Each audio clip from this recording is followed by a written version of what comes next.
Fala pessoal, sejam muito bem-vindos a mais um Athena Podcast. Podcast voltado para a área de negócios, onde nossos convidados são profissionais de mercado, especialistas de diversos segmentos. Vem contar um pouquinho aqui da sua história e compartilhar suas experiências, dando diversas dicas para você que está aí nos assistindo.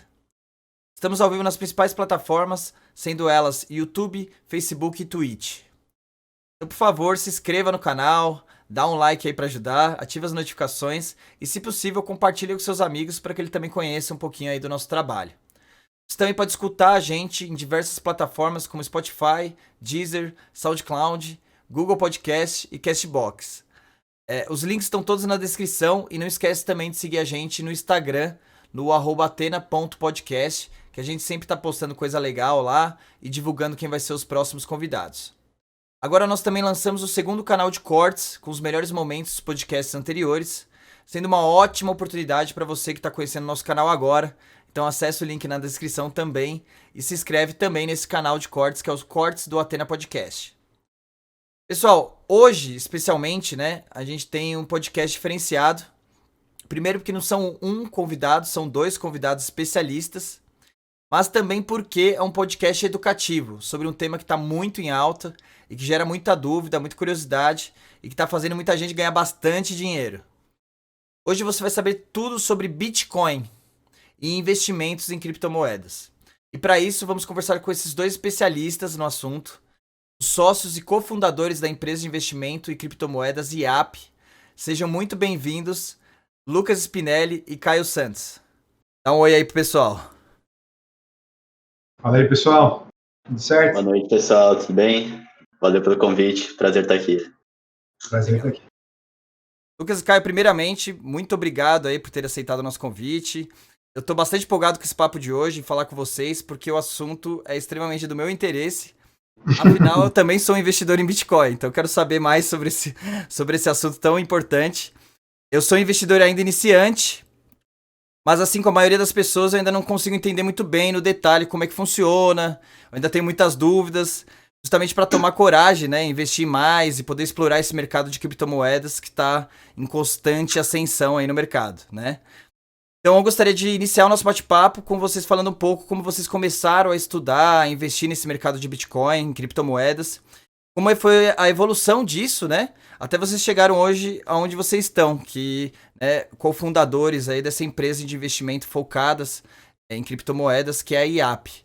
Você pode contar um pouquinho dessa história aí, como aconteceu isso tudo pra gente? Claro. Posso começar, Lucas? Eu acho que é maior interesse você iniciar, porque você já está bem mais tempo nesse mercado, e eu só entrei num pedaço de tempo depois, mas aí eu conto mais. Você entrou só quando já tava ganhando dinheiro, né? Isso, o cara já era milionário. Quando eu entrei, o cara já era milionário. Entendi. Quem dera. Bom, vamos lá. Cara, eu descobri o que eram as criptomoedas, e principalmente Bitcoin, né? Em 2015, ainda na universidade, eu morava com uma república, e um dos meninos chegou um dia em casa falando sobre o assunto, e aí a gente, dentro de uma faculdade de engenharia, todo mundo se apaixonou pelo assunto. A gente começou a buscar mais e começar a comprar alguma coisa, descobrir como comprar, né? Naquela época a gente nem sabia isso ainda. E foi assim que eu descobri e fui me desenvolvendo aí, mas nada muito hard user. Foi mais aquilo de descobrindo e aprendendo. Só que aí veio 2016, principalmente 2017, que foi o primeiro boom aí das criptomoedas, né, no mundo e principalmente no Brasil. E, cara, nessa época eu estava conseguindo fazer meu dinheiro render bastante. Não tanto por conhecimento meu, mas mais pelo momento mesmo. Era um momento que era comprar e deixar lá guardado, que estava crescendo muito, né? Então não tinha muito trabalho. Então não era meu. Bom de 2016, você já tinha um dinheiro investido, então? Tinha um pouquinho, mas bem pouco, infelizmente. E bom, aí você sabe, né? A gente começa a falar com os amigos o que a gente está fazendo, quando a gente está apaixonado por alguma coisa, a gente fala a todo momento disso, né? Aí chamou sua atenção, né? Você viu que o pouquinho que você tinha investido começou, né, a multiplicar. Sim. Aí tenho certeza que aí virou um hobby particular ali, né? E aí de começar a falar com os amigos e sempre falar para eles começarem a fazer alguma coisa e sempre voltar neles, eles nunca terem começado. Aí chegou um momento que meia dúzia deles falaram, cara, por que você não faz isso pra mim? Eu te dou um pouco do meu dinheiro aí, você cuida dele, vê o quanto você cobra e é isso. E assim começou a empresa lá em dezembro de 2017. Bem amador mesmo, de forma a pegar eles me mandavam dinheiro na própria conta bancária minha, pessoa física, e eu fazia lá as compras para eles, e assim se desenvolveu. Óbvio, a gente, naquela época, acabou o boom, né?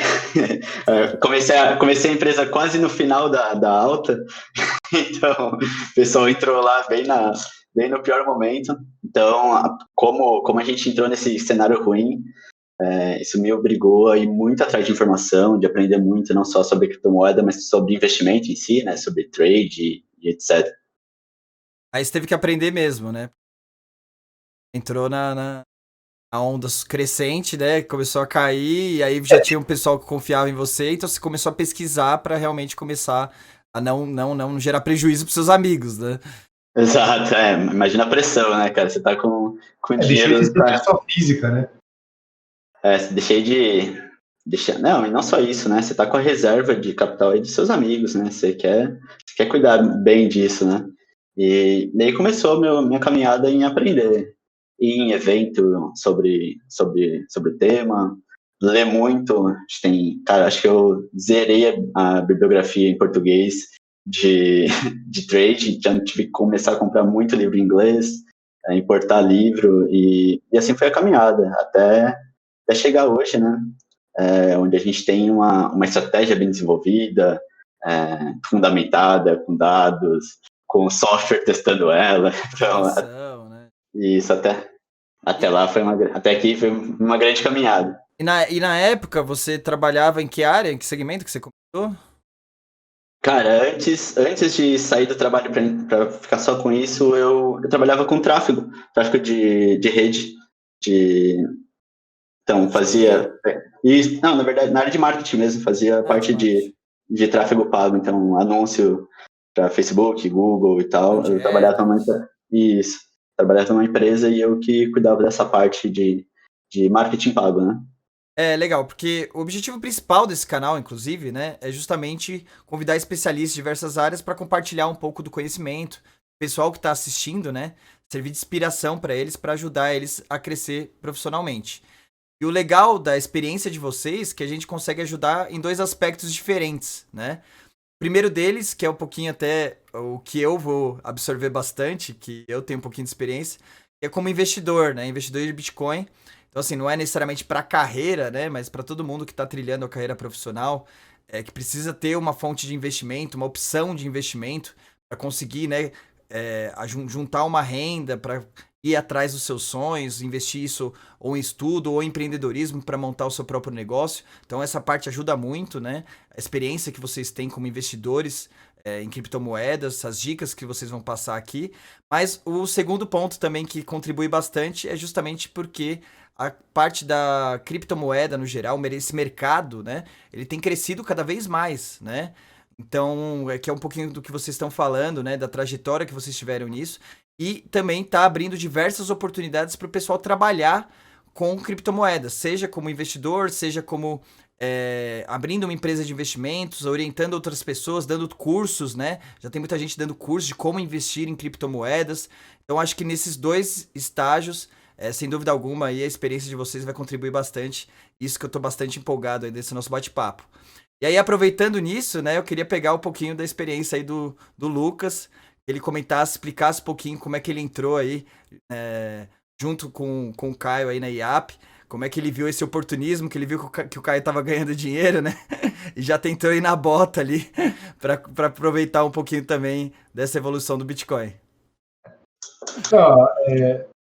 Sendo bem sincero, acho que o Caio até não chegou a falar muito sobre isso, mas tanto ele como eu, a gente entendia de investimento, não com tanta profundidade, mas eu invisto já faz um bom tempo, tá? Esse mercado, ele é muito novo, né? Então isso que o Caio está falando agora, até parecer estranho que ele engoliu todos os livros, realmente ele deve ter engolido todos os livros, não só de trade, mas também voltado para criptomoedas, porque não tem muita coisa, né? Essa é a verdade. Tá? Para trade, obviamente, é infinito, né? Tem muita coisa, mas voltado para criptomoedas é um mercado que existe mesmo há 11, 12 anos no máximo, tá? Que foi desde quando nasceu o Bitcoin, que até a gente vai entrar nesse assunto depois.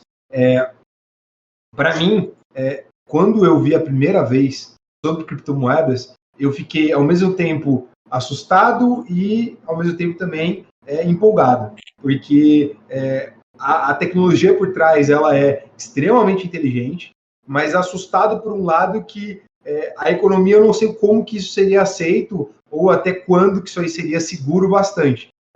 Não sei se é exatamente, acho que a primeira visão de todo mundo, mas... Acho que até hoje, né, o pessoal ainda tem esse mesmo ainda medo, tem né? esse mesmo medo, né? Que assim, se você analisar o Bitcoin como um todo, ele é uma tecnologia que está funcionando 24 horas por dia, 7 dias por semana, há 10, 11 anos. Tá? Então, sem ter nenhuma parada no meio do caminho, sem ter tido nenhum problema de corrupção no meio do caminho, sem ter tido nenhuma falha de sistema. Assim, é um sistema que comprovadamente funciona muito bem. A Athena trabalha aí com parte de segurança de informação e parte de TI. Você imagina qualquer coisa que funcione 24/7, alguma hora dá problema e até hoje não deu. Né? Então, é uma tecnologia que Incrível. empolga muito, sabe? Ela traz uma euforia rápida que você não sabe direito o que está rolando, e na sequência disso eu comecei a entender como que funcionava tudo isso, e aí foi paralelo, porque a gente tem um amigo em comum, eu e o Caio,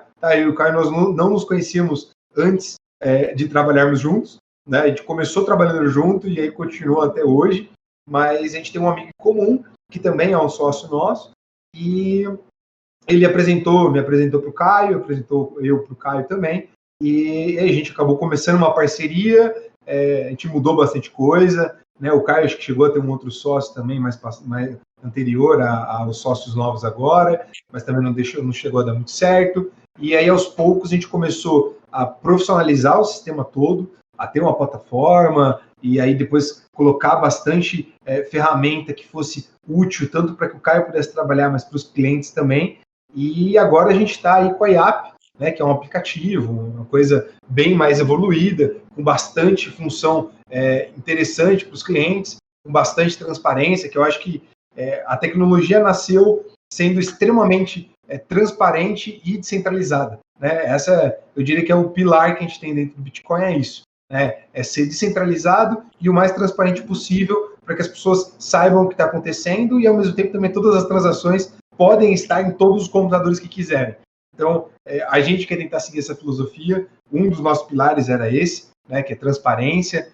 Outro que eu acho que era bem legal que a gente tem também, que é acessibilidade, que é quanto que o cara precisa ter para começar a investir, que também é bem pouco, tá? Pelo menos dentro do limite que a gente consegue trabalhar, a gente tem uma abertura máxima possível, tá? Que a gente trabalhava com R$100 como mínimo, agora está na casa de uns R$400 como mínimo. A gente não considera isso pouco, tá? Mas é o mínimo que acho que a gente pode trabalhar, principalmente quando a gente compara esse mínimo com o mercado financeiro. Né? Que se a gente analisar aí produtos quase com o mesmo nível de retorno aí, às vezes o mínimo para começar a investir, às vezes é R$10.000, R$20.000, que tenha uma possibilidade de ter um retorno como o nosso produto entrega. Então, o meu caminho voltado para a moeda foi esse. Eu nunca fui 100% especialista, eu fui me profissionalizando cada vez mais depois que a gente construiu a empresa mesmo, porque é algo que cada vez mais me entusiasmava e fez com que eu ficasse cada vez mais próximo disso. Hoje, praticamente 80% do meu tempo é voltado 100% voltado para essa área de criptomoedas. Eu tenho ainda um resquício que eu ainda tenho de engenharia, ainda aflora em mim, mas ele é bem pequeno. A minha engenharia química, que eu quase já deixei ela de lado. Que acaba dando uma tristezinha no coração pelos 5 anos de faculdade, mas a verdade é que me entusiasma muito mais trabalhar com criptomoedas. Mas isso acho que faz parte, né? Não tem muito como a gente controlar. Principalmente quando a gente é mais novo, que a gente não tem muita experiência ali e tal, a gente escolhe um caminho, escolhe uma carreira ali e tal, e é normal, né? Acho que uma das coisas que eu aprendi com a maturidade é que é muito normal você mudar de ideia, né? A gente tá sempre mudando de ideia o tempo todo, que é justamente acho que o caminho para você conseguir evoluir. E às vezes a gente escolhe uma profissão ali e vê que, né, às vezes não é aquilo exatamente que a gente queria. É legal você ter tido essa conclusão, né? E eu acho que, assim, tem dois aspectos principais, né? O primeiro deles é a questão de você identificar aquilo que você realmente ama, que é um dos pontos mais importantes. E segundo, a oportunidade, né? Que a oportunidade que a vida te traz, que para você poder aproveitar essa oportunidade, agarrar ela com todas as forças ali e para poder crescer profissionalmente. E foi mais ou menos o que vocês fizeram, né? Vocês viram esse mercado de criptomoeda que estava cada vez mais evoluindo e agarraram essa oportunidade, viram que aquilo tinha uma oportunidade gigantesca para vocês conseguirem ganhar dinheiro, para vocês crescerem, para vocês poderem montar um negócio baseado nisso. E é muito legal a trajetória de vocês, como vocês agarraram isso e hoje estão aí com uma empresa de investimento focada, especializada nisso, se destacando aí perante o mercado. Então, pô, legal, show de bola. Só queria fazer uma pausa, porque aproveitar, dar um recadinho pro pessoal. A gente já recebeu algumas perguntas aqui no chat. Pessoal, fiquem à vontade, aproveitem, né, para fazer o máximo de perguntas possíveis aí pro pessoal, que no decorrer aí do podcast eu vou dando uma pausa aqui, fazendo as perguntas aí que vocês mandarem, tá? Aproveitando, eu queria fazer uma pergunta antes disso, que é justamente a base aí da nossa conversa, que é o que é o Bitcoin afinal, né? Qual que é a origem do Bitcoin, de onde ele surgiu? Acho importante, né, todo mundo entender esses conceitos, para até ficar mais fácil depois para o pessoal decidir investir nessa ferramenta, nessa criptomoeda aí ou não. Então, beleza. Bom, o Bitcoin nasceu, de fato, aí 11 anos atrás. Ele é um fruto de um fórum de internet, né, entre pessoas. Uma pessoa específica colocou um paper lá de uma tecnologia que ele havia se dedicado a fazer, né, mas a criação em si do software, todo ele é feito com base em código aberto para um grupo de pessoas. Essa pessoa é o Satoshi Nakamoto, né? Ninguém sabe muito bem, ninguém sabe até hoje quem ele é, tá? Ele botou esse paper lá, ele por muito tempo esteve trabalhando na rede, ele tem muitas criptomoedas, muito Bitcoin guardado na carteira pessoal dele, mas de repente quando o sistema estava rodando sozinho, esse cara desapareceu e até hoje ninguém sabe quem é, ninguém sabe se está vivo. Algumas pessoas têm desconfiança das pessoas que podem ser pelo tipo de conhecimento específico, né, que é criptografia e economia, então são poucas pessoas com um conhecimento avançado nessa área.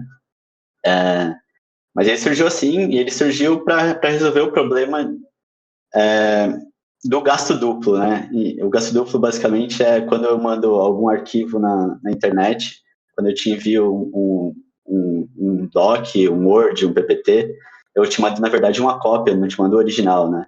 E isso tá tudo bem quando a gente está falando de documentos sem valor, mas quando é algo com valor, a gente precisa garantir que aquilo é único e não que essa pessoa está dividindo isso, porque no fundo ela tá diminuindo o valor dessa coisa, né? Então, a criptomoeda, o Bitcoin nasce para ser um dinheiro digital. Então, basicamente, na forma mais leiga possível, é uma moeda que é puramente digital. A gente tem uma imagem que o dinheiro que a gente tem no banco, ele é um dinheiro digital nosso, mas isso é uma forma errada de pensar. De fato, uma moeda só online e que garante essa segurança e essa unicidade da moeda, o Bitcoin foi o primeiro que resolveu esse problema com a tecnologia que a gente chama de blockchain. Aí, se você quiser, a gente se aprofunda nela, mas aí depende muito do...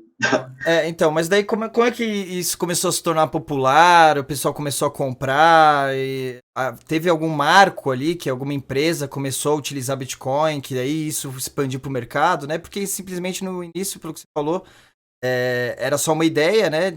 Aí não sabe se é um cara ou se é um grupo de pessoas, né? Ninguém conhece. Outro, não é? Como que é mesmo? Isso. Satoshi Nakamoto. Então aí, né? Até hoje não tem bem definido, né? Porque eu vi se é uma pessoa, se é uma empresa, um grupo de pessoas, né? Mas daí qual que foi o marco ali que isso começou a expandir no mercado? Cara, isso por muitos anos, aí a gente tá falando na casa de uns 6 anos, 7. Isso foi só hype de nerd de computação. Então era só quem... lá, o doido lançou essa ideia, a galera achou interessante e começou a comentar. Ficou muito tempo. E por muito tempo as transações foram mais essas transações de curiosidade, desenvolver mesmo a tecnologia, mas nada comercial. Ninguém, acho que poucos ali acreditavam no tamanho que tomou hoje, né? Dá para até dizer que a verdade é que a tecnologia que foi criada, até parece que dá para minimizar esse raciocínio, quando a gente fala até que só praticamente era um grupo de nerds que ficava ali trabalhando em cima disso. Mas hoje dá para tranquilamente dizer assim que esses caras realmente mudaram o mercado financeiro, tá? Isso já dá para dizer hoje. Eu acho que ele ainda vai mudar mais por causa das criptomoedas, mas já dá para dizer hoje, com tranquilidade, que ele mudou o mercado financeiro com bastante agressividade, porque a tecnologia por trás não só é um raciocínio inteligente, mas é uma combinação de tecnologia inteligente.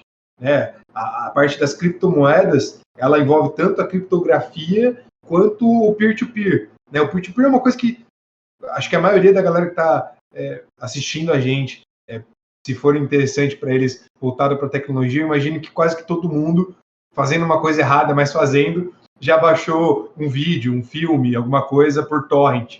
Né? Então, o peer-to-peer, ele é isso. Né? Então, são várias pessoas que colocam o mesmo arquivo vinculados ali, e aí até facilita para que as outras pessoas possam fazer download. Né? Então, o peer-to-peer é isso, só que ele tem um monte de problema com vírus e tudo mais no meio do caminho. E aí que entrou a criptografia. Então, nada mais é do que um peer-to-peer grandão, o blockchain, com essa garantia de segurança através de uma criptografia. Então, nossa, essa foi a primeira vez que eu ouvi. Olha que eu já pesquisei bastante, já li, porque, né, dá essa curiosidade. E o chato do Bitcoin, vocês devem ter passado por isso, né? Depois vocês começaram já a conseguir juntar esses conhecimentos na definir alguma coisa. Mas é algo que eu já pesquisei o conceito várias vezes e eu leio e não entendo 100%. Sempre ainda fica uma dúvida atrás. Mas essa forma de explicar como um peer-to-peer, né, um sistema de torrent, né, só que criptografado é a primeira vez que eu vi essa analogia aí.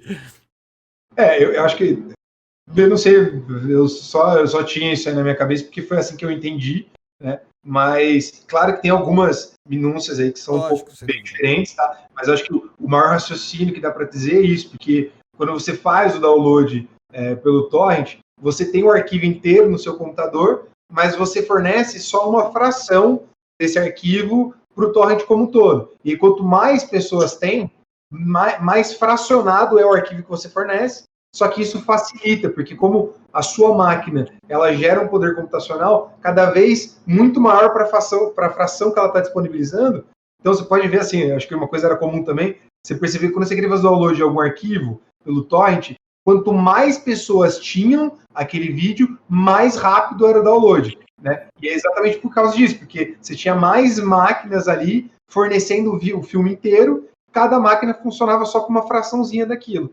É mais ou menos a mesma coisa que serve o blockchain. Né? O blockchain, a mineração são essas pessoas que fornecem o filme, né? Então elas que estão ali por trás minerando aquilo, e elas acabam recebendo uma fraçãozinha daquilo a partir do momento que elas conseguem realizar o processo de descriptografar. Então, quando elas descriptografam o sistema, elas ganham uma parcela disso, e aí para que o sistema continue funcionando com segurança, todos os outros computadores podem verificar se aquela descriptografia ficou mais fácil.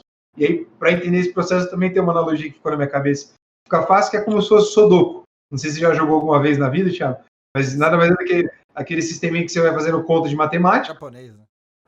Você tem que resolver ele, né? E para resolver ele é muito complexo. Então, para resolver o sistema de criptografia, você ganha uma parcela maior. Mas, para depois validar se aquele Sudoku está certo, é muito fácil, que é só você somar a linha, somar na linha na horizontal e depois na vertical, e aí você consegue ter ali a soma daquilo ali, batendo ali a numeração correta, você sabe que é fácil de verificar. Então, quem verifica se a transação está certa, no caso do blockchain, ganha uma parcela menor de Bitcoin. Entendeu? Então, é assim que funciona a tecnologia ali por trás. Isso também facilitou um pouco, mas... Tá, não, beleza. Acho que, né, já dá uma luz para algumas pessoas e tal, mas realmente, né, para alguém que está ouvindo isso agora, é um pouco complexo de entender. Agora vamos então colocar numa pegada mais prática.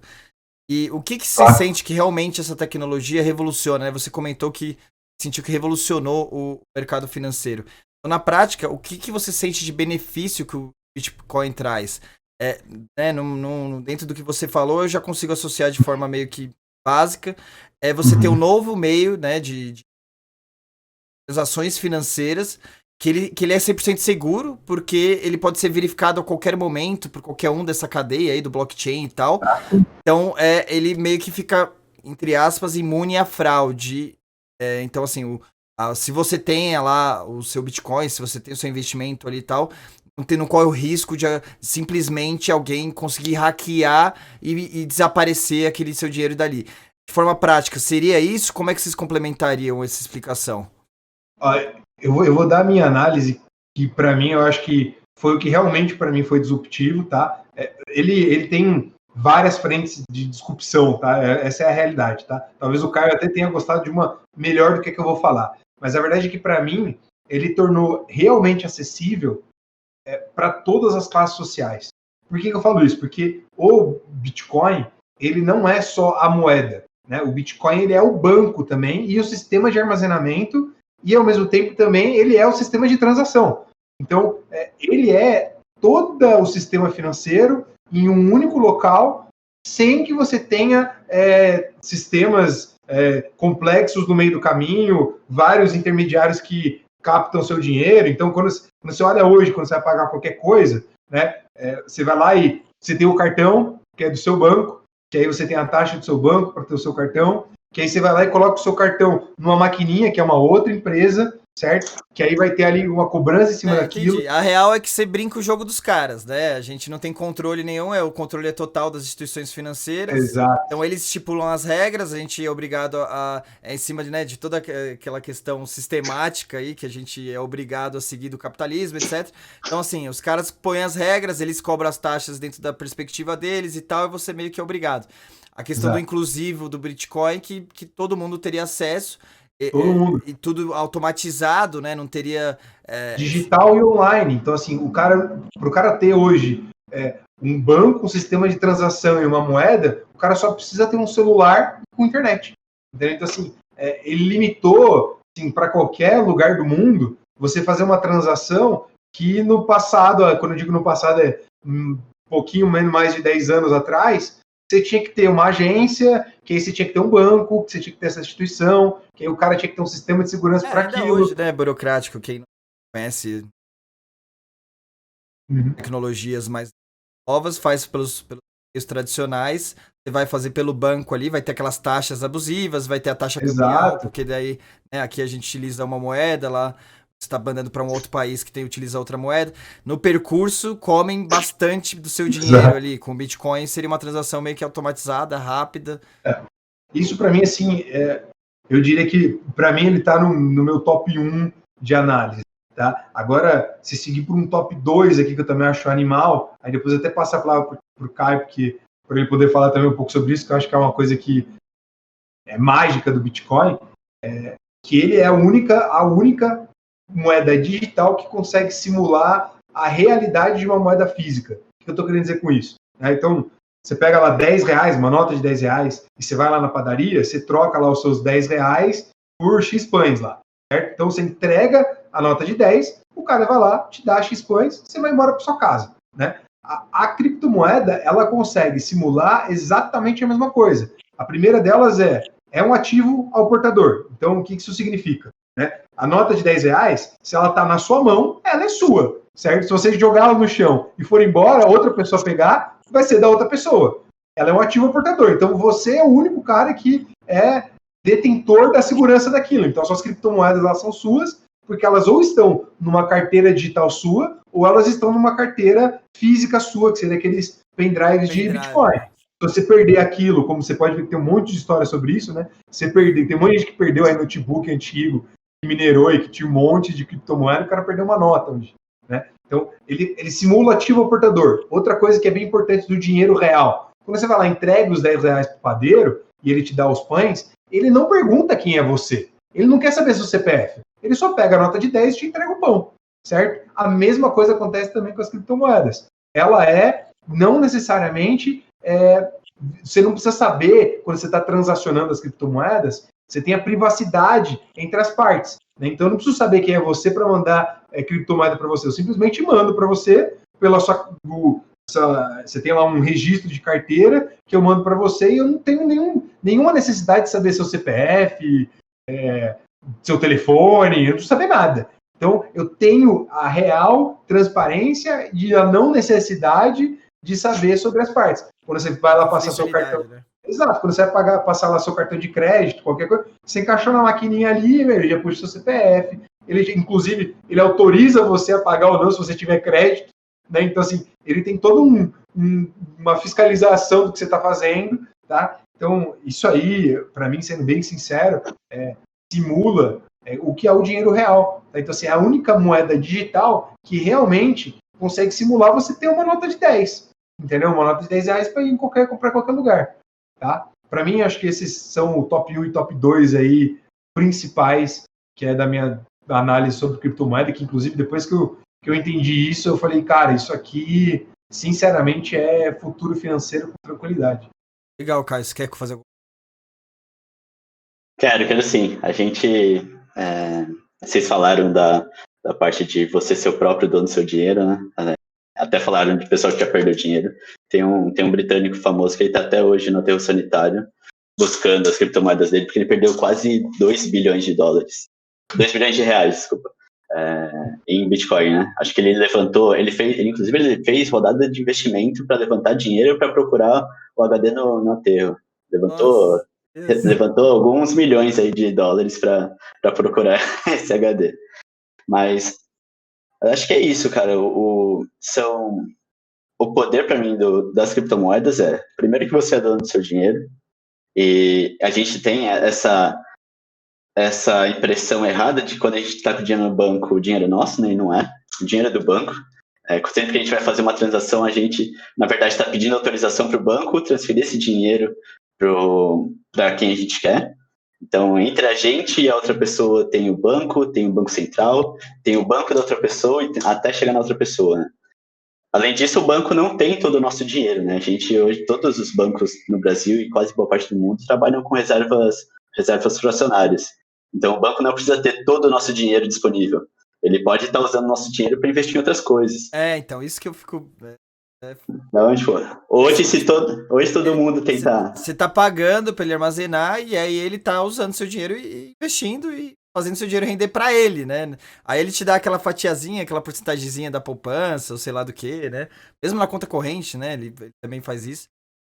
Mas, né, você tem opção, né? Ele pediu permissão para você tem a opção de falar, não, eu quero que o dinheiro esteja lá a qualquer momento. É complicado isso, né? Justamente, é um jogo que a regra é dos caras, né? A gente brinca nas regras deles.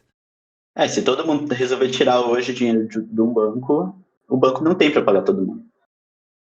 Então, até um produto que é o CDB, tá, que muita gente tem, tá, que é certificado de depósito bancário, nada mais é do que esse capital que todo dia, tá, isso é só uma dica econômica, né, todo final de dia os bancos são obrigados a mandar o balanço para o CEPOM, que é o órgão que regulamenta as instituições financeiras, né? Então, assim, o CDB nada mais é do que um empréstimo de dinheiro entre as instituições financeiras para que elas possam entregar o balanço equilibrado, entendeu? Então, assim, é um jogo econômico que eles conseguem fazer entre os bancos para que eles fechem o dia do banco com a economia equilibrada, entendeu?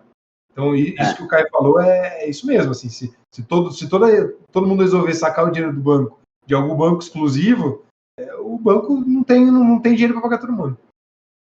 Então, vocês citaram um ponto que até o colocou como ativo, mas é algo que preocupa muita gente e acaba também sendo utilizado, né, uma fé ali de otimismo para diversos estelionatários, caras que fazem fraude, até pra gente, eu que vocês venho da área de segurança, pro hackers, né, que realizam ataque, inclusive com ransomware, que é a questão de você não ter o histórico da transação, você não conseguir identificar para onde foi aquela transação, quem que transferiu e quem que recebeu, né? Isso aí se colocou como algo positivo, que mantém a confidencialidade, né? Não pode rastrear o que você fez, tem esse lado positivo, sem dúvida. Mas tem esse lado negativo de, justamente por ter essa característica, ser explorado por pessoas que utilizam isso de má fé. Tem até uma pergunta do Lúcio. Lúcio, eu até um resumo em cima do que você perguntou, e aí ele perguntou assim, mas quem emite a moeda em papel, o usuário sabe, mas a criptomoeda ninguém sabe de onde vem de verdade, que é exatamente esse caso. O que vocês acham disso? Na verdade para mim isso não é uma fraqueza, é uma fortaleza, não ter um banco central que está emitindo a moeda. Na verdade, o Bitcoin tem uma regra clara de emissão, de inflação, né? E todo mundo sabe e que vai ser a mesma sempre, e é independente de uma de uma política econômica de um governo específico. Então, ele é independente de uma crise econômica, onde geralmente um governo passa a emitir muito papel moeda para compensar. A inflação vai lá em cima e o seu dinheiro está lá, o mesmo número, só que ele está valendo muito menos. Né? O poder de compra dele foi pro saco. E quanto à privacidade, né, ele é um sistema semi-anônimo, tá? Por quê? Porque eu não sei quem é você, mas eu sei o seu hash, né? Eu sei para que carteira eu mandei. Então, inclusive, tem organizações aí dentro da rede Bitcoin que fazem essa perseguição. Então, o que acontece? Você foi roubado por um estelionatário aí e transferiu criptomoeda. E aí você descobriu e você chamou a autoridade e tal, fez um boletim. Existe uma organização dentro da rede Bitcoin que ela marca esse token, ela marca essa moeda como uma moeda fraudulenta, uma moeda roubada, alguma coisa assim. E a rede fica seguindo essa rede. Para o cara baixar esse dinheiro para o mundo real, ele precisa em algum momento, trocar isso por dólar, por real, pelo que for que ele for usar. Sempre que ele for tentar jogar numa corretora para transformar esse dinheiro, esse sistema emite um alerta para as corretoras para avisar, cara, esse dinheiro é um dinheiro ilícito. Então, ela é anônima, mas não é 100% anônima. Eu não sei seus dados, mas eu sei eu sei todo o caminho do seu dinheiro, entendeu? Legal, Caio. Foi exatamente o que o Alexandre disse aqui. Obrigado pela contribuição, Alexandre. Ele falou, história e carteira você tem, a identidade atrás, às vezes não. Exato. Você tem a história e a carteira, isso você consegue rastrear. Então, legal, mas assim, a gente sabe que na prática ainda não tá conseguindo ter esse controle, né? Porque a gente, novamente, né, falando da minha área de segurança da informação, um dos maiores ataques que hoje existem, né, vírus no mundo, tá aumentando cada vez mais, inclusive, né, nessa época de pandemia teve um aumento gigantesco, principalmente no Brasil, são os ataques ransomware, né, que faz aquele sequestro de dados, que criptografa os dados das empresas, né, e aí eles colocam uma tela, né, solicitando que um resgate que é pago em Bitcoin, justamente para você pagar ali e você não saber quem foi, para você não poder fazer uma denúncia, alguma coisa do tipo, denunciar para as autoridades. Então, e o ransomware está crescendo cada vez mais, meio que apoiado nisso. Então, esse controle já existe, mas ainda ele não está total, né? Uma outra coisa que dá para falar, até vinculado ao que o Caio falou, quando a gente fala das exchanges, né, elas são um primeiro intermediário que já nasceu nesse meio do caminho. Tá? Assim, o Bitcoin nasceu para não ter intermediários, mas nasceu até porque o caminho hoje, exclusivamente do Bitcoin, ele está cada vez mais seguindo para ser uma reserva de valor. Então ele não está sendo muito... Ele não vai ter esse foco em virar uma moeda talvez local, né? Uma moeda que você troca ela por algum bem material. Né? Isso, obviamente, volto a dizer com tranquilidade, não dá para saber o futuro. O que eu estou querendo dizer são mais as tendências que estão levando para esse caminho. Até porque o blockchain, que é a tecnologia por trás do Bitcoin, ele ainda é muito lento. Tá? Existem alguns outros estudos que são umas segundas camadas do Bitcoin que talvez tragam essa velocidade para essa transação. Mas hoje pode evoluir, né? O Bitcoin pode evoluir em outras moedas, mas voltado para criptomoeda, né? O mesmo conceito básico, a mesma tecnologia evoluída. E até para, não vou entrar nesse assunto, mas até para dizer uma clareza, esse caminho que é para reserva de valor, ele tem sido levado muito mais pelo fato de existirem outras criptomoedas que são muito mais inteligentes por trás com relação ao Bitcoin, tá? Com relação ao blockchain também, tá? Porque o Bitcoin está sendo virado como uma reserva de valor e as outras criptomoedas, por exemplo, o Ethereum, talvez ela seja muito mais acessível para virar uma moeda de troca do que o próprio Bitcoin, tá? Então, o Bitcoin viraria mais que o ouro mesmo e $1 de troca seria uma coisa mais Ethereum, tá? Então, assim, cada um tem uma frente diferente, tá? Inclusive, o blockchain delas são bem distintas e o foco deles são bem distintos, tá? Por mais que sejam criptomoedas e para o cara que está investindo, para ele é a mesma coisa, né? O Ether e o Bitcoin, ele escolhe entre um e outro e compra, né? Mas a verdade é que por trás, a tecnologia que está por trás, ela é até bem diferente, acredite se quiser, tá?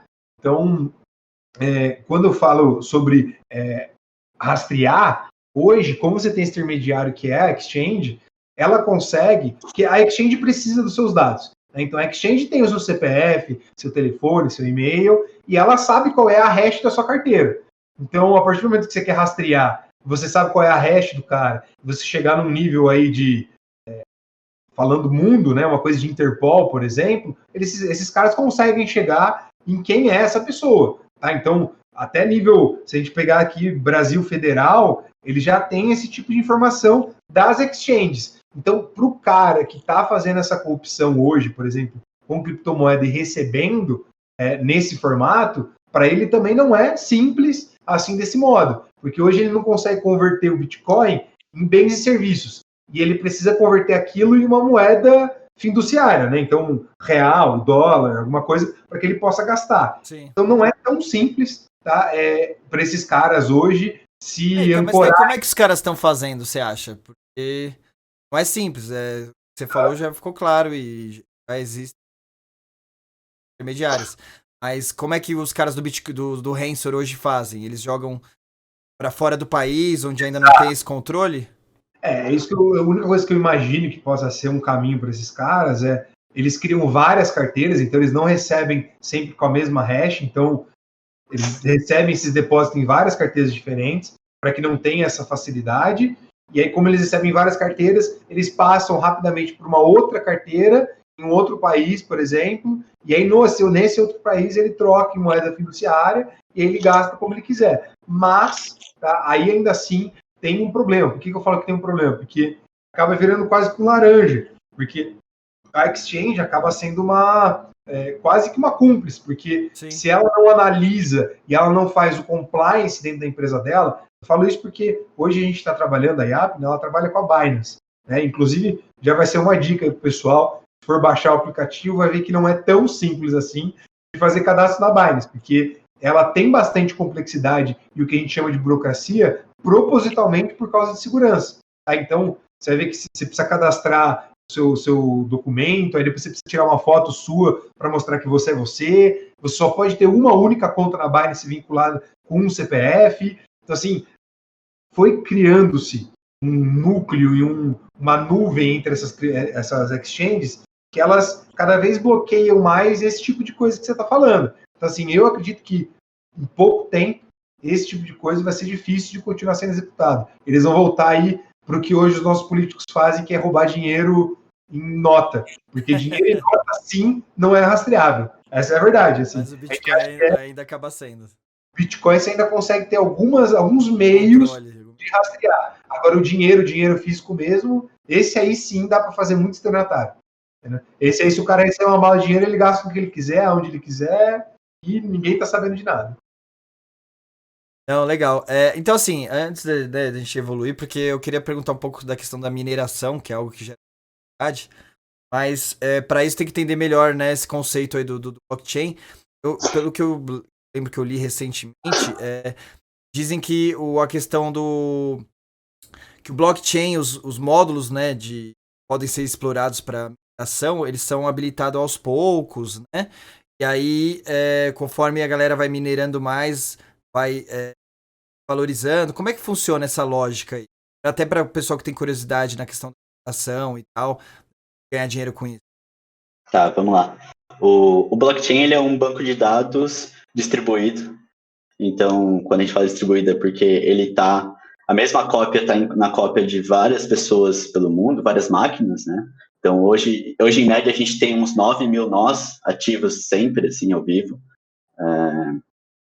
E ele é descentralizado, além de O distribuído é porque tá em várias máquinas, descentralizado é porque a decisão sobre salvar os dados daquela forma ou de outra forma, ela não é única, né? Ela é um consenso da rede. Então, a rede, todas essas pessoas, essas 9 mil nós que têm o software instalado, eles estão todo momento recebendo as transações, e aí é o momento que isso é convertido num bloco criptografado com os dados, mais da metade da rede precisa aprovar isso, ou seja, metade da rede precisa dizer que aquelas transações de fato aconteceram, senão ela não é aprovada. Esse é o jeito de garantir, né, a confiabilidade de uma transação sem precisar de um órgão centralizador, como a gente tem nos bancos. E assim, para a gente conseguir definir quem é o cara que vai criptografar esse bloco e vai ter a prova de trabalho, vai ter o consenso pela rede, a gente tem uma coisa chamada Proof of Work. Então, vamos lá. A gente tem as transações acontecendo ao longo do tempo, né? Ao longo dos minutos. A gente tem todas essas pessoas salvando essas transações, gravando num banco de dados no próprio computador, no próprio servidor. E aí, em média, a cada 10 minutos, um grupo de transações ele é salvo no que a gente chama de bloco, que é um arquivo de dados criptografado. E no momento que esse dado é criptografado e é salvo por todos, é aceito por todos, ele é criado criptomoedas. Então, é dessa forma que são criadas criptomoedas. E por que elas são criadas? Você precisa ter algum mecanismo que faça com que as pessoas queiram ser nós, queiram dar seu poder computacional, gastar energia elétrica para manter isso online. E o jeito que o Satoshi descobriu foi essa prova de trabalho. Ao longo desses 10 minutos, tem quase uma competição entre os computadores que estão online, e um deles vai ganhar essa caça ao tesouro no final desses 10 minutos, e ele vai ser como se fosse o dono desse bloco. Então, a hora que dá esses 10 minutos ele foi o cara que ganhou essa competição, ele recebe bitcoins em compensação por isso. Então, todo mundo tá lá, tá concorrendo por esse prêmio a cada 10 minutos. Então, ele faz com que todo mundo queira estar lá, porque quer, em algum momento, ganhar essa competição.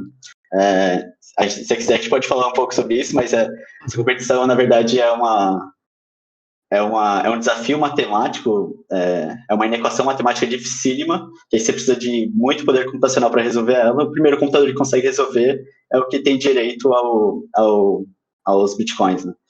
Então, é dessa forma que é criada as criptomoedas. É um prêmio por essa rede, para essa rede se manter no ar. Então, a cada 10 minutos é gerado esse prêmio.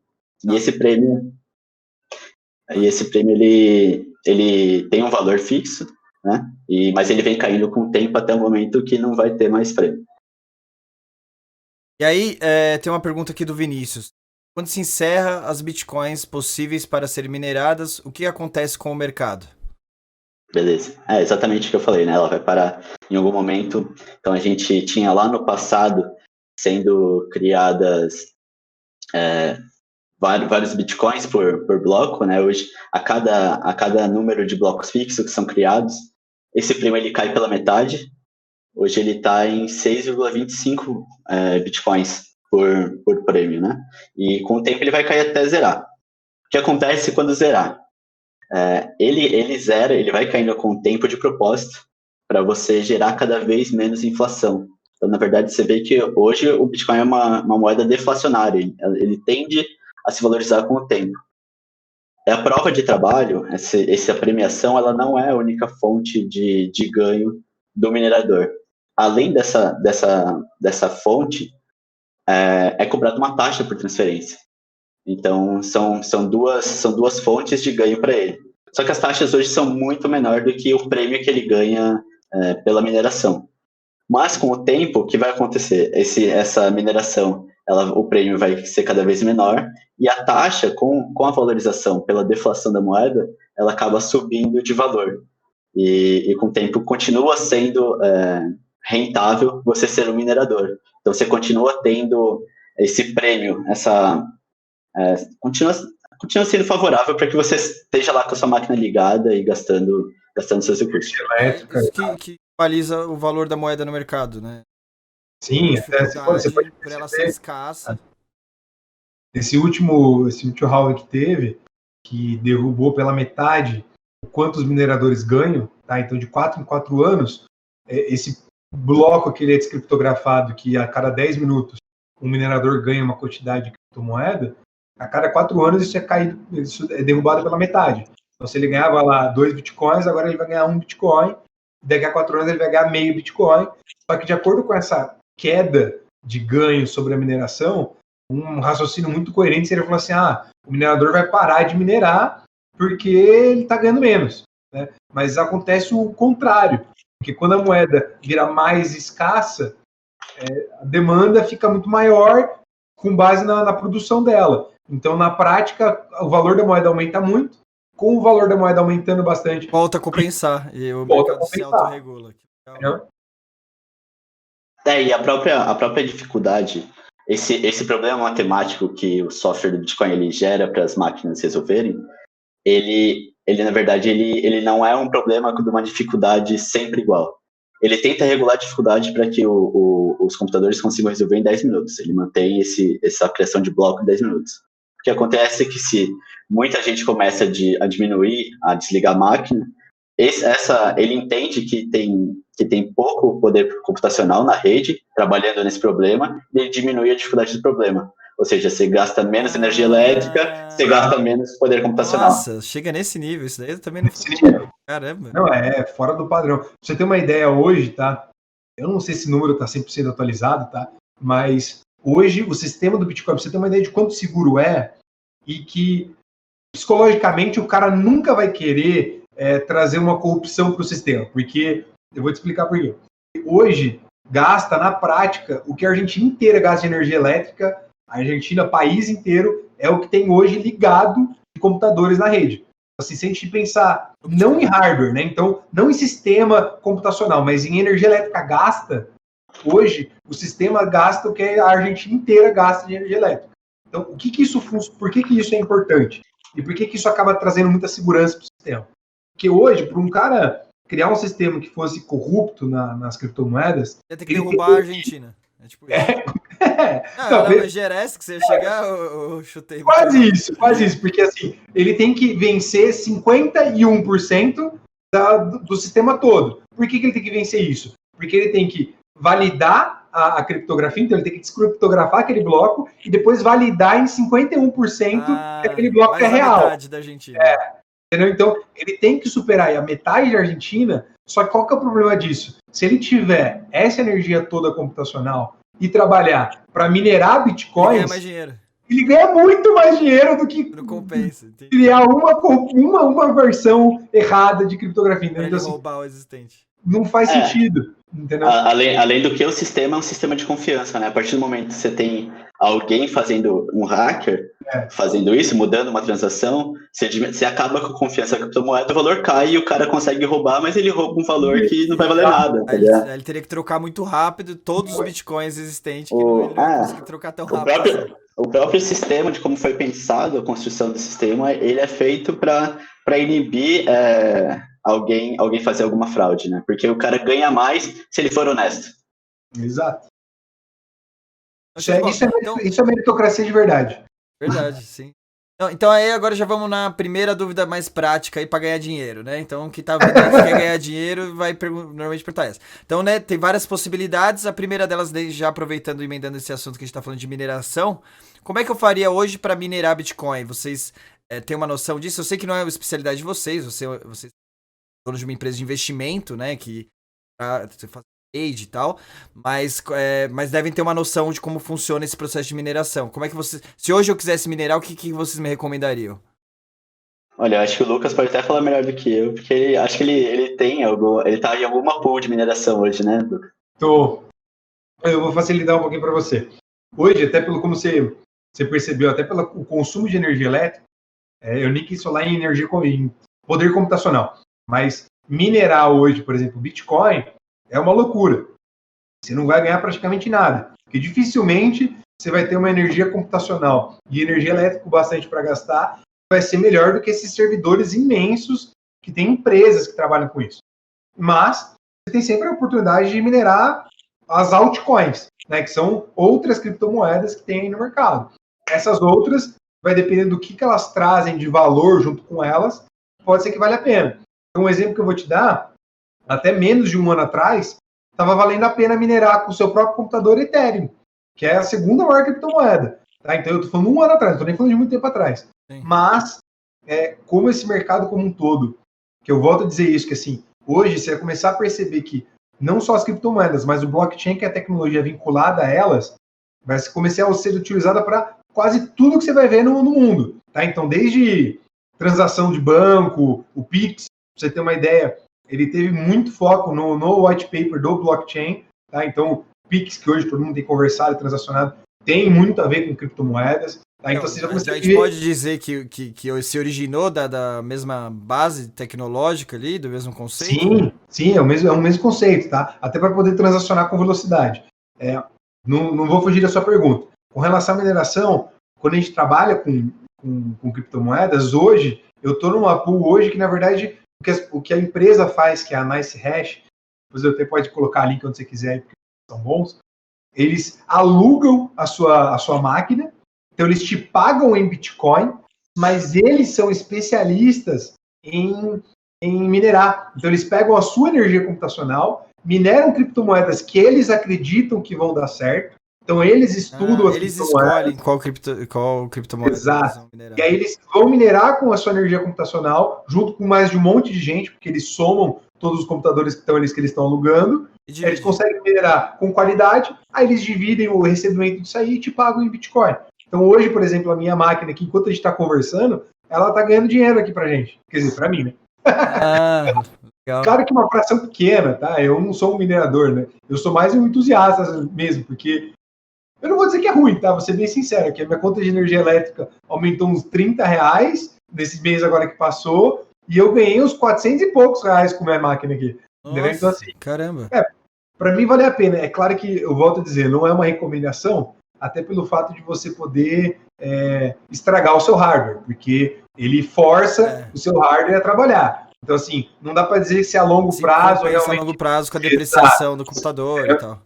Isso eu não vou me arriscar a dizer, mas mineração por si só, se você tiver esse métier, né, esse raciocínio todo, ela até vale a pena, tá? Principalmente se você souber estudar bem qual é a criptomoeda que você está minerando, hoje ela tem um valor, às vezes um valor baixo, né? Não tem muitos mineradores para aquela criptomoeda, mas se ela tem um fundamento, né, interessante, e com o decorrer do tempo ela vai começar a valer bastante dinheiro, vale a pena você minerar. Então tudo é uma aposta quase, assim, diria, né? Você tem que estudar bastante para que fique mais coerente com o que você está falando, mas mineração é isso. O Caio explicou o conceito todo de mineração por trás, um dos modos de ganhar dinheiro é esse. Sim, então, até só dando um toque aqui no Alexandre que mandou um comentário aí, eu aumentei a sensibilidade do meu microfone, ele falou que meu som estava baixo.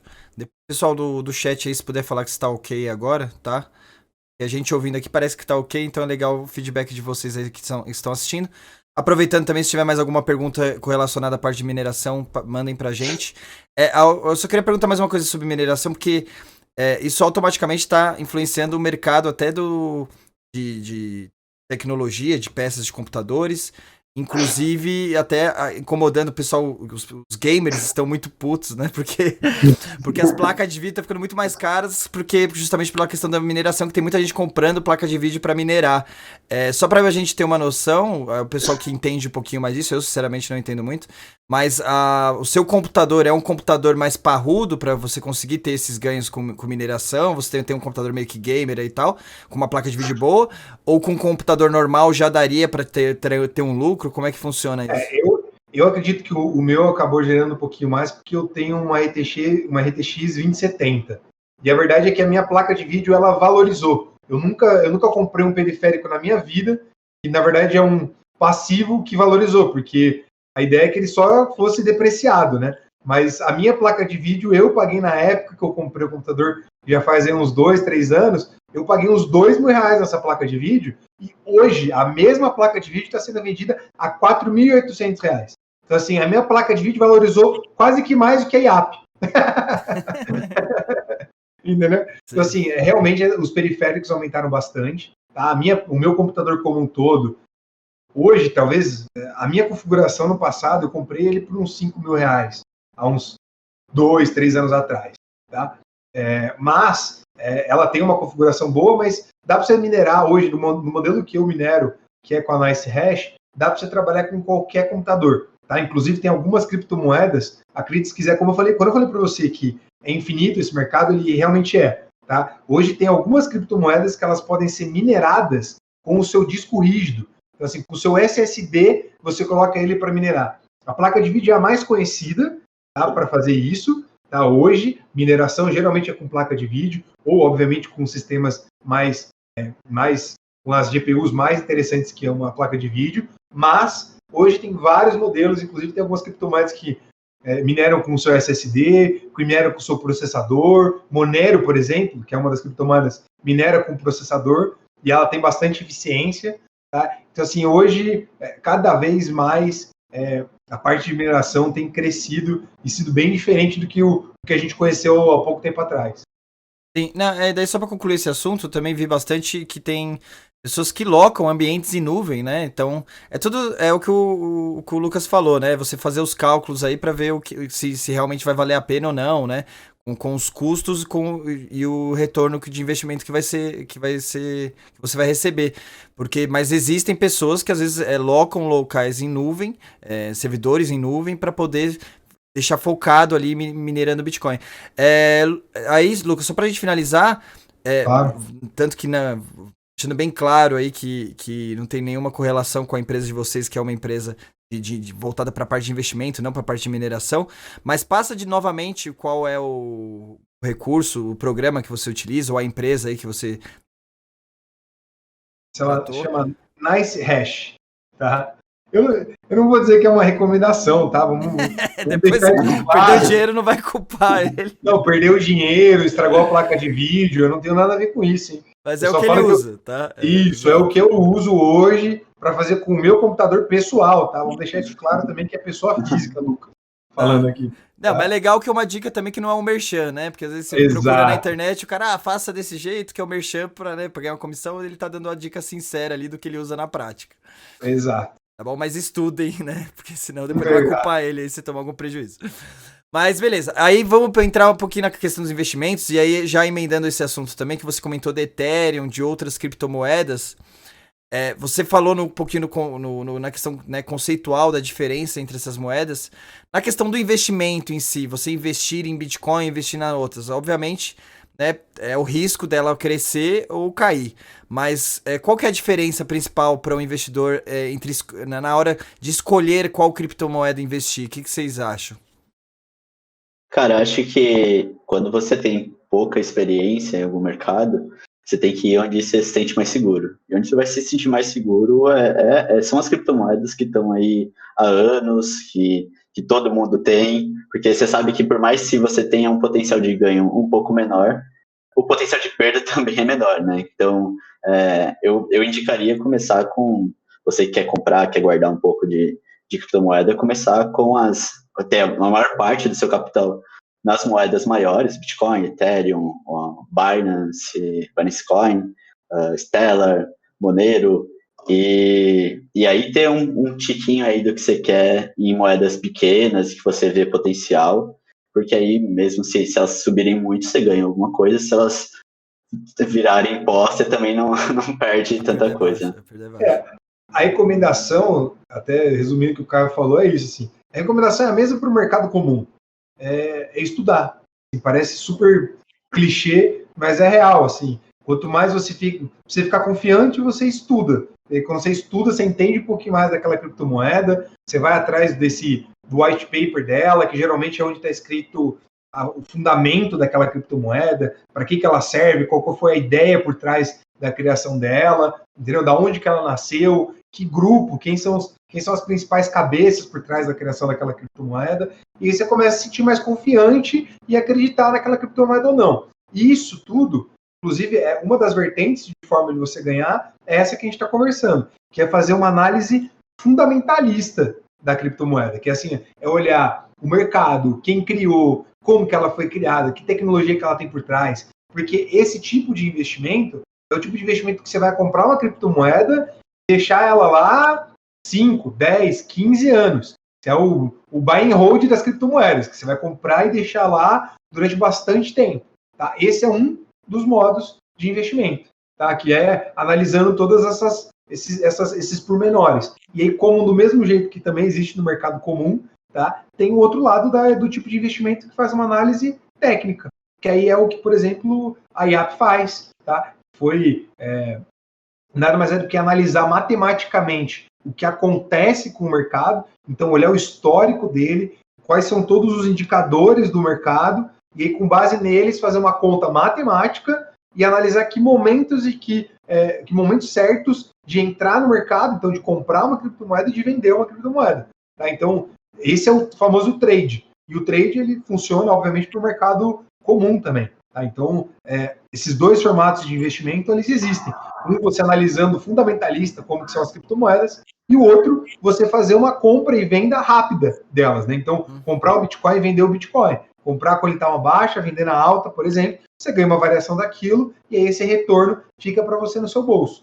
Tá? Esses são tipo, os modelos que você poderia investir. Por exemplo, não, sim, é importante, né? A base de investimento, que a maioria já deve saber, mas é importante sempre, né, reforçar, que é o que você está fazendo. É a opção de você pensar mais a longo prazo ou a curto prazo, né? O tradicional perfil de investidor que qualquer banco te pergunta, né?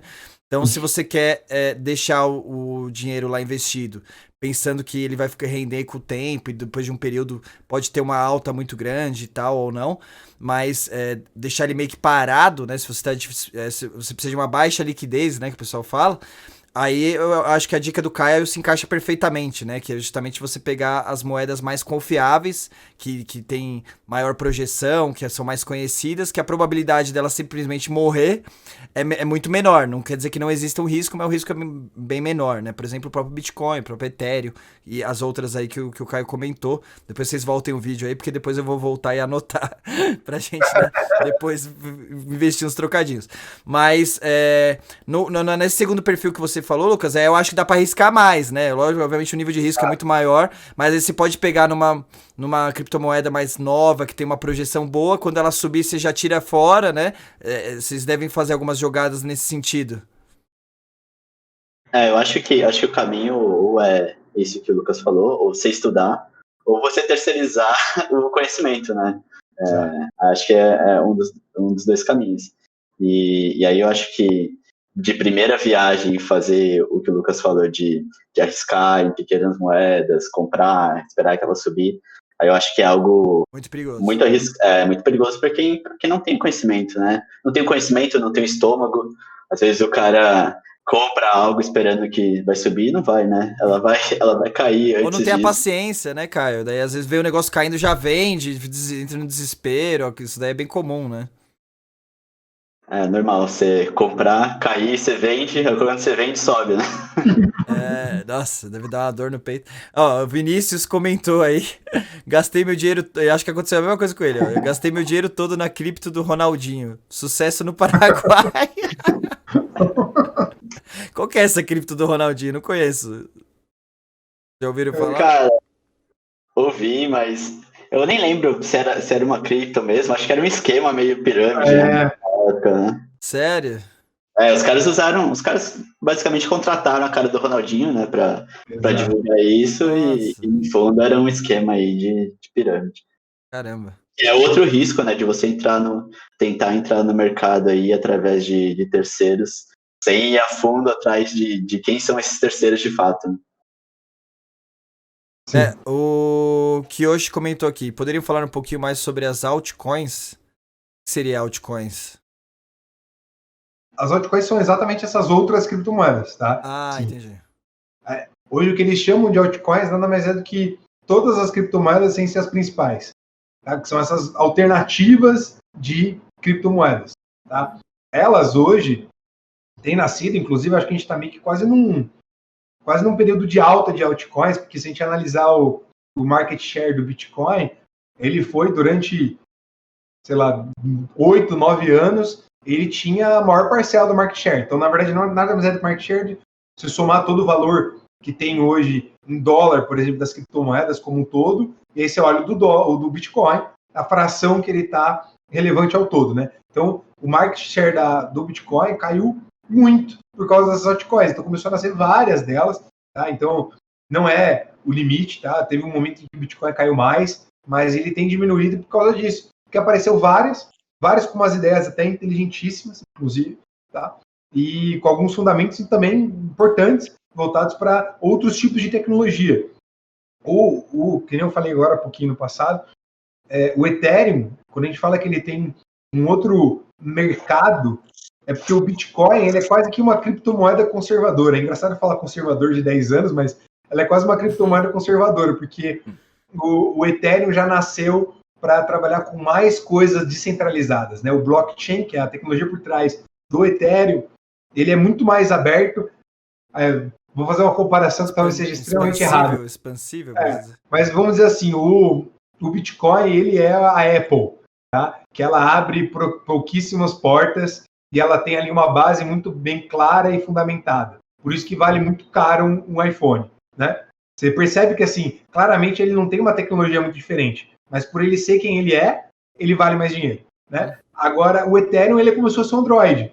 Ele tá aí, ele é uma tecnologia extremamente inteligente, né? Ela tem o Google por trás do Android, o Ethereum tem pessoas por trás que, inclusive, são conhecidas, tá? Então, são pessoas que participam dos mercados, e a tecnologia por trás, ela é muito mais aberta, você consegue fazer muita coisa pelo blockchain da Ethereum. Então, eu acho que os fundamentos são diferentes. Quando você analisa o Bitcoin, ele realmente ele tem lá voltado para uma área de reserva de valor mesmo, assim, o ouro digital. Essa parece uma palavra também clichê, mas é muito mais real, cada vez mais real isso, né? Se você olhar hoje as empresas, né, então os investimentos institucionais em Bitcoin, eles são por causa disso. São empresas que querem pegar um pedaço do seu capital e ter uma reserva de valor, porque elas sabem que se elas manterem a reserva de valor no dólar, por exemplo, que é uma moeda vinculada com o governo, que tem um monte de problema, é ruim. Que qualquer problema de variação econômica, aquela sua reserva de valor deixa de virar valor, né? Então, a mesma coisa serviria, por exemplo, para o Brasil. Tem muitas empresas hoje que estão investindo em Bitcoin para que elas tenham como reserva de valor alguma coisa que seja mais solidificada, que não tenha uma volatilidade dependente de um presidente falar alguma coisa errada que você não gosta, entendeu? Então, isso também transparece um pouquinho do que a gente está falando. Então, aí você, dentro dessa perspectiva geral de evolução das criptomoedas, nesse sentido que você está falando, o cenário tem tudo para ser extremamente positivo, né? Pode ser que eles descubram uma falha na tecnologia, algo muito absurdo, mas ela é muito bem fundamentada, né? Esse conceito, essa base dessa tecnologia. Então é muito difícil, né? Realmente você achar uma falha de segurança que não possa ser corrigida, alguma coisa do tipo. Tanto que, né, o que você falou, já tá há 11 anos aí rodando e até agora não encontraram nada, né? Exato. Tá. Legal, aí o pessoal comentou aqui sobre... então o Marcelinho comentou que ele investiu em CHZ e Dogecoin. Vocês conhecem essas? O Dogecoin é a moeda do momento, né? Na verdade, o Dogecoin nasce de um meme, na verdade. Ele é bem uma zoeira mesmo. Só que ele é uma moeda que foi adotada por Elon Musk só, né? Então, o cara começou a fazer alguns tweets bem na brincadeira, assim, sobre vou levar a Dogecoin para Marte, vocês vão se comprar em cima da moeda. Mas, cara, ele já deu entrevista falando que isso aí ele faz na zoeira, sabe? Quer se divertir. Só que a galera começou a abraçar e a Dogecoin é um fenômeno de alta esse ano aí, de casa de 2.000% de alta. Eu sinto em dizer que a Dogecoin, 90% deve ser brasileiro. Tenho quase certeza disso. Mas, assim, se você já ganhou um dinheiro, cara, eu sairia.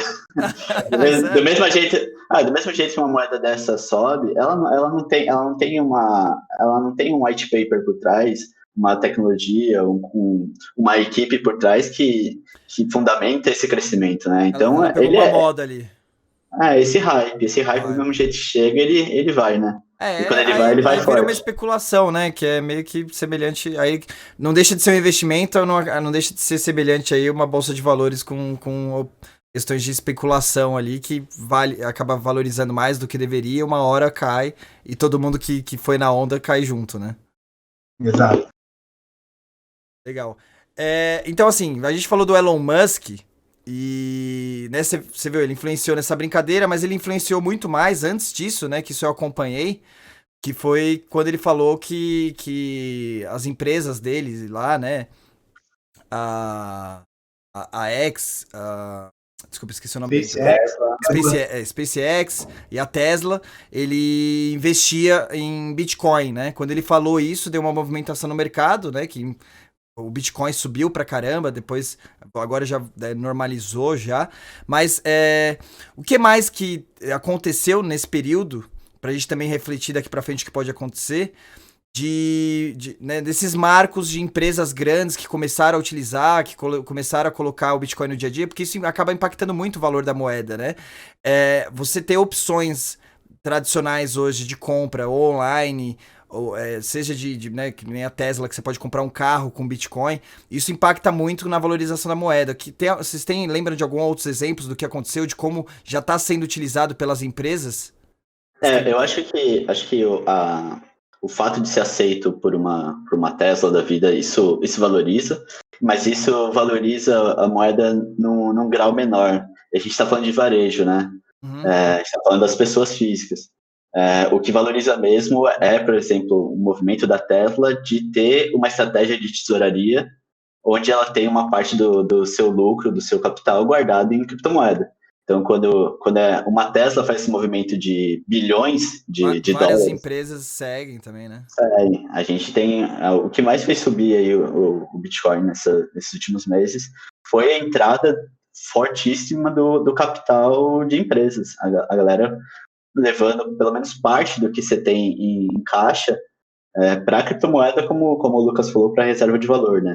Eu quero proteger, eu tenho o meu fluxo de caixa ali como empresa, mas o que eu tenho ali parado, eu preciso proteger isso ou fazer isso render, né? Investir e ter isso em uma reserva de valor, ou seja, um local onde no meio de uma crise ou de algum problema interno do país ou de onde ele está, isso possa ser protegido. Tradicionalmente é o ouro, né? Por isso que até o Lucas falou do ouro digital, mas hoje cada vez mais vem virando Bitcoin por ter características próximas ao ouro, mas não ter a dificuldade da estocagem do ouro, que você precisa de uma segurança maior e transporte e tal. Então, acho que essa parte das empresas entrarem fortemente é o que mais fez crescer aí o interesse pelas criptomoedas. Não, mas eu concordo contigo que é isso que acaba influenciando mais, vocês devem acompanhar isso. Mas também tem aquela expectativa, né? Às vezes até um pouco otimista ali, um sonho, futuro, etc., de poder ser a moeda do futuro, né? Obviamente a gente tá falando muito mais pra frente, mas às vezes chegar a ser uma moeda universal. E aí, começando a utilizar na prática ali no varejo, no dia a dia, podendo substituir, né, as transações do cotidiano ali do varejo, também não impulsionaria esse movimento de, às vezes, no futuro ela se tornar uma moeda mundial, às vezes de um país adotar o Bitcoin. Como é que, né, vocês que estão por dentro disso, como é que estão essa projeção disso? Vocês acham que realmente é besteira, isso é ilusão? Não, isso não é ilusão, mas isso é um caminho, né? Eu acho que o primeiro caminho é, de fato, a reserva de valor. Porque a reserva de valor é que dá estabilidade para a moeda, e aí você consegue transacionar ela. Ninguém vai... É muito difícil você falar para um cara para ele usar no dia a dia uma moeda que em um dia pode valer 30% a mais ou a menos, né? Então, esse é o primeiro caminho. A partir do momento que você começa a aumentar a reserva de valor, você aumenta o interesse, o número de pessoas usando, aí sim você vai para esse próximo passo, as pessoas começam a usar ela. É um degrau de cada vez, né? Um degrau de cada vez. Outra empresa aí para você ter aí no seu portfólio de empresas que investiram pesado em Bitcoin é a PayPal. É uma das maiores empresas de transação que existe no mundo, talvez uma das mais prejudicadas pela tecnologia na área cultural dela, de transação, mas ela investe, por exemplo, em Bitcoin. Entendeu? Hoje, algumas transações você pode executar de compra e venda pelo PayPal, com criptomoedas também. Mas eu acho que a gente está num caminho bem longo até uma criptomoeda, um Bitcoin, virar uma moeda uma moeda como a gente faz aí, compra um cafezinho no dia a dia. A gente tem a volatilidade, a gente tem as dificuldades da rede, né? A gente vai precisar desenvolver a tecnologia. É como se o blockchain, o Bitcoin, ele fosse, a gente pensando em internet, em computação, ele é a primeira camada, né, de desenvolvimento. Você vai ter outras camadas em cima disso, permitindo outras coisas, né? Você tem outras facilidades. você tem uma Eu live. tenho que explicar um pouco sobre isso quando eu estava falando até de Ethereum e Bitcoin, né? Eu enxergo, agora é pessoa física falando Lucas de novo, tá? Mais quase um achismo de tudo que eu já tenho lido sobre.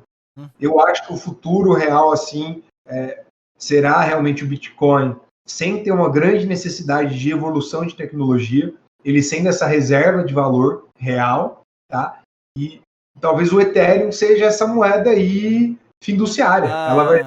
Ela ser a moeda de troca, entendeu? A moeda de então você acha que o Bitcoin mesmo que vai evoluir, ou você acha que no futuro alguma dessas outras moedas ultrapassa o Bitcoin? Isso aí não dá para dizer com clareza, tá? Sim, sem dúvida. Eu tô falando para você com tranquilidade que eu acredito muito mais nisso, porque o Ethereum, ele tem essa abertura, a abertura de tecnologia, a abertura da tecnologia blockchain do Ethereum, ela facilita muitas coisas a serem construídas em cima disso. Quando eu falo muitas, assim, infinitas coisas que você pode fazer com a tecnologia do blockchain, tá? Desde, assim, ó, quer ver? Desde uma coisa extremamente simples de você pegar a nossa Mega Sena, por exemplo, ela poderia ser num sistema de blockchain, onde a pessoa que investiu, ela tem uma hash daquilo, que ela investiu na sorte lá, e no mesmo tempo em que fechou as transações, então fechou o momento de compra de um bilhete, a pessoa já ganha na hora, a partir do momento que ela for selecionada. Entendeu? Então, assim, você faz um contrato inteligente, com o nome certo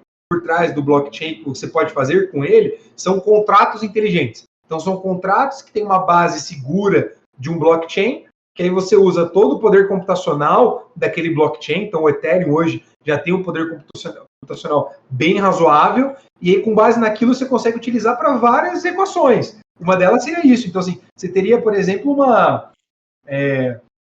um empréstimo de dinheiro de pessoa física para pessoa física. Então, eu estou emprestando dinheiro para o Thiago, eu poderia fazer, por exemplo, por um sistema de blockchain, onde estaria garantido que você vai, por um contrato inteligente, que você vai me pagar nos próximos 10 meses, você querendo ou não, a partir do momento que você aceitou, vai sacar da sua carteira e mandar para minha, entendeu? Assim, vira infinito as possibilidades que você tem com a tecnologia, tá? Então, eu diria... Vou dar uma viajada. A urna eletrônica, a votação, você acha que poderia ter um meio mais seguro, com uma garantia que realmente você tem certeza que aqueles votos são realmente válidos e tal?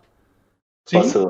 Aí lá não sei se vocês acompanharam na época da votação, o Tribunal Eleitoral do Brasil, ele fez um sandbox essa última eleição para testar alternativas para votação digital, votação pelo celular. E uma das alternativas que ganhou, entrou no sandbox, é uma alternativa do Edilson Osório, um cara fantástico aí no meio. Ele é o CEO da Original My, que trabalha exatamente com isso. E eles fizeram um sistema de votação que é via blockchain. Então, sim.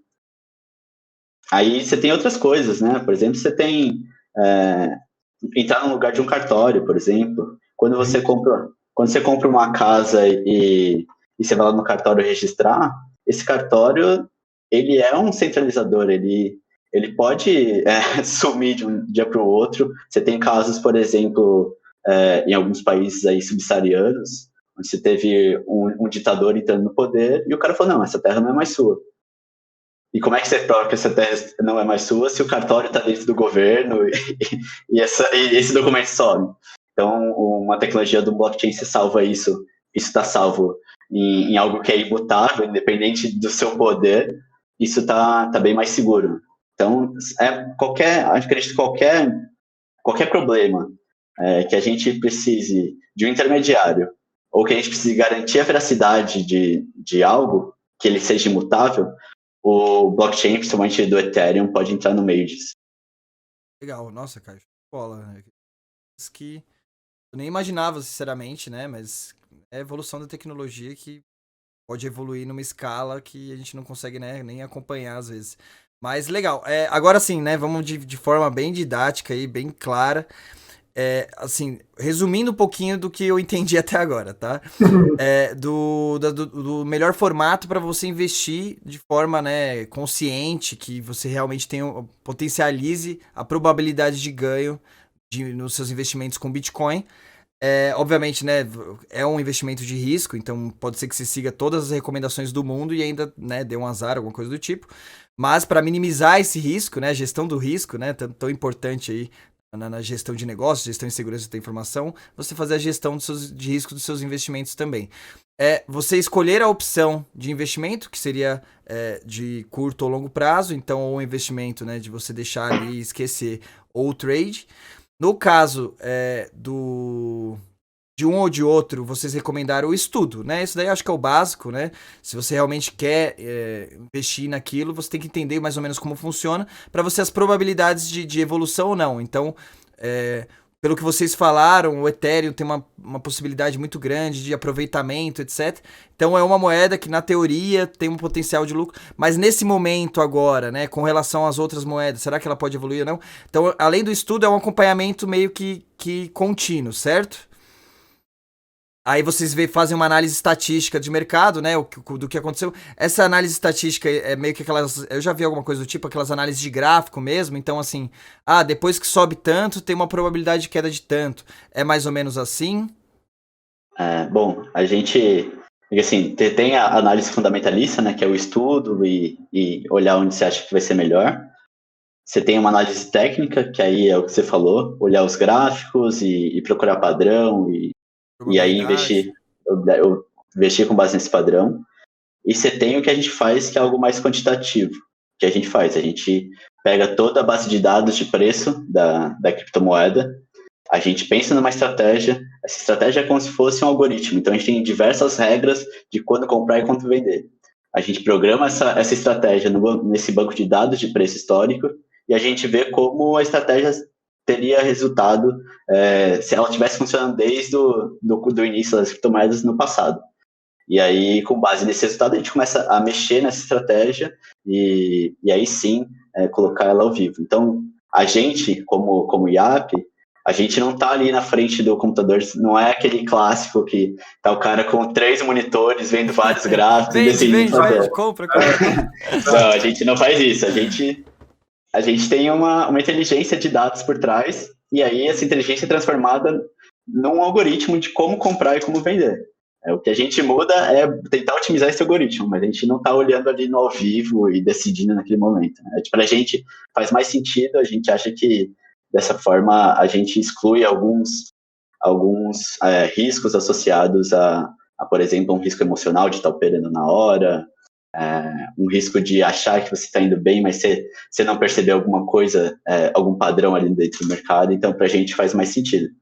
Entendi. E daí essa inteligência, né, que vocês criaram aí com anos de experiência, vocês vendem, né, querendo ou não, como uma empresa de investimentos.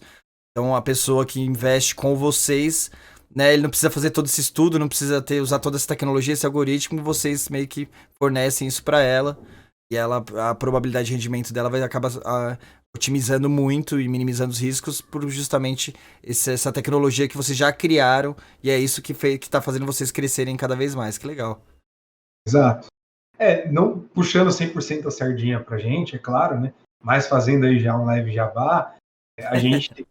Fica à vontade, é só hora, a gente já tá acabando já. Agora você fica à vontade.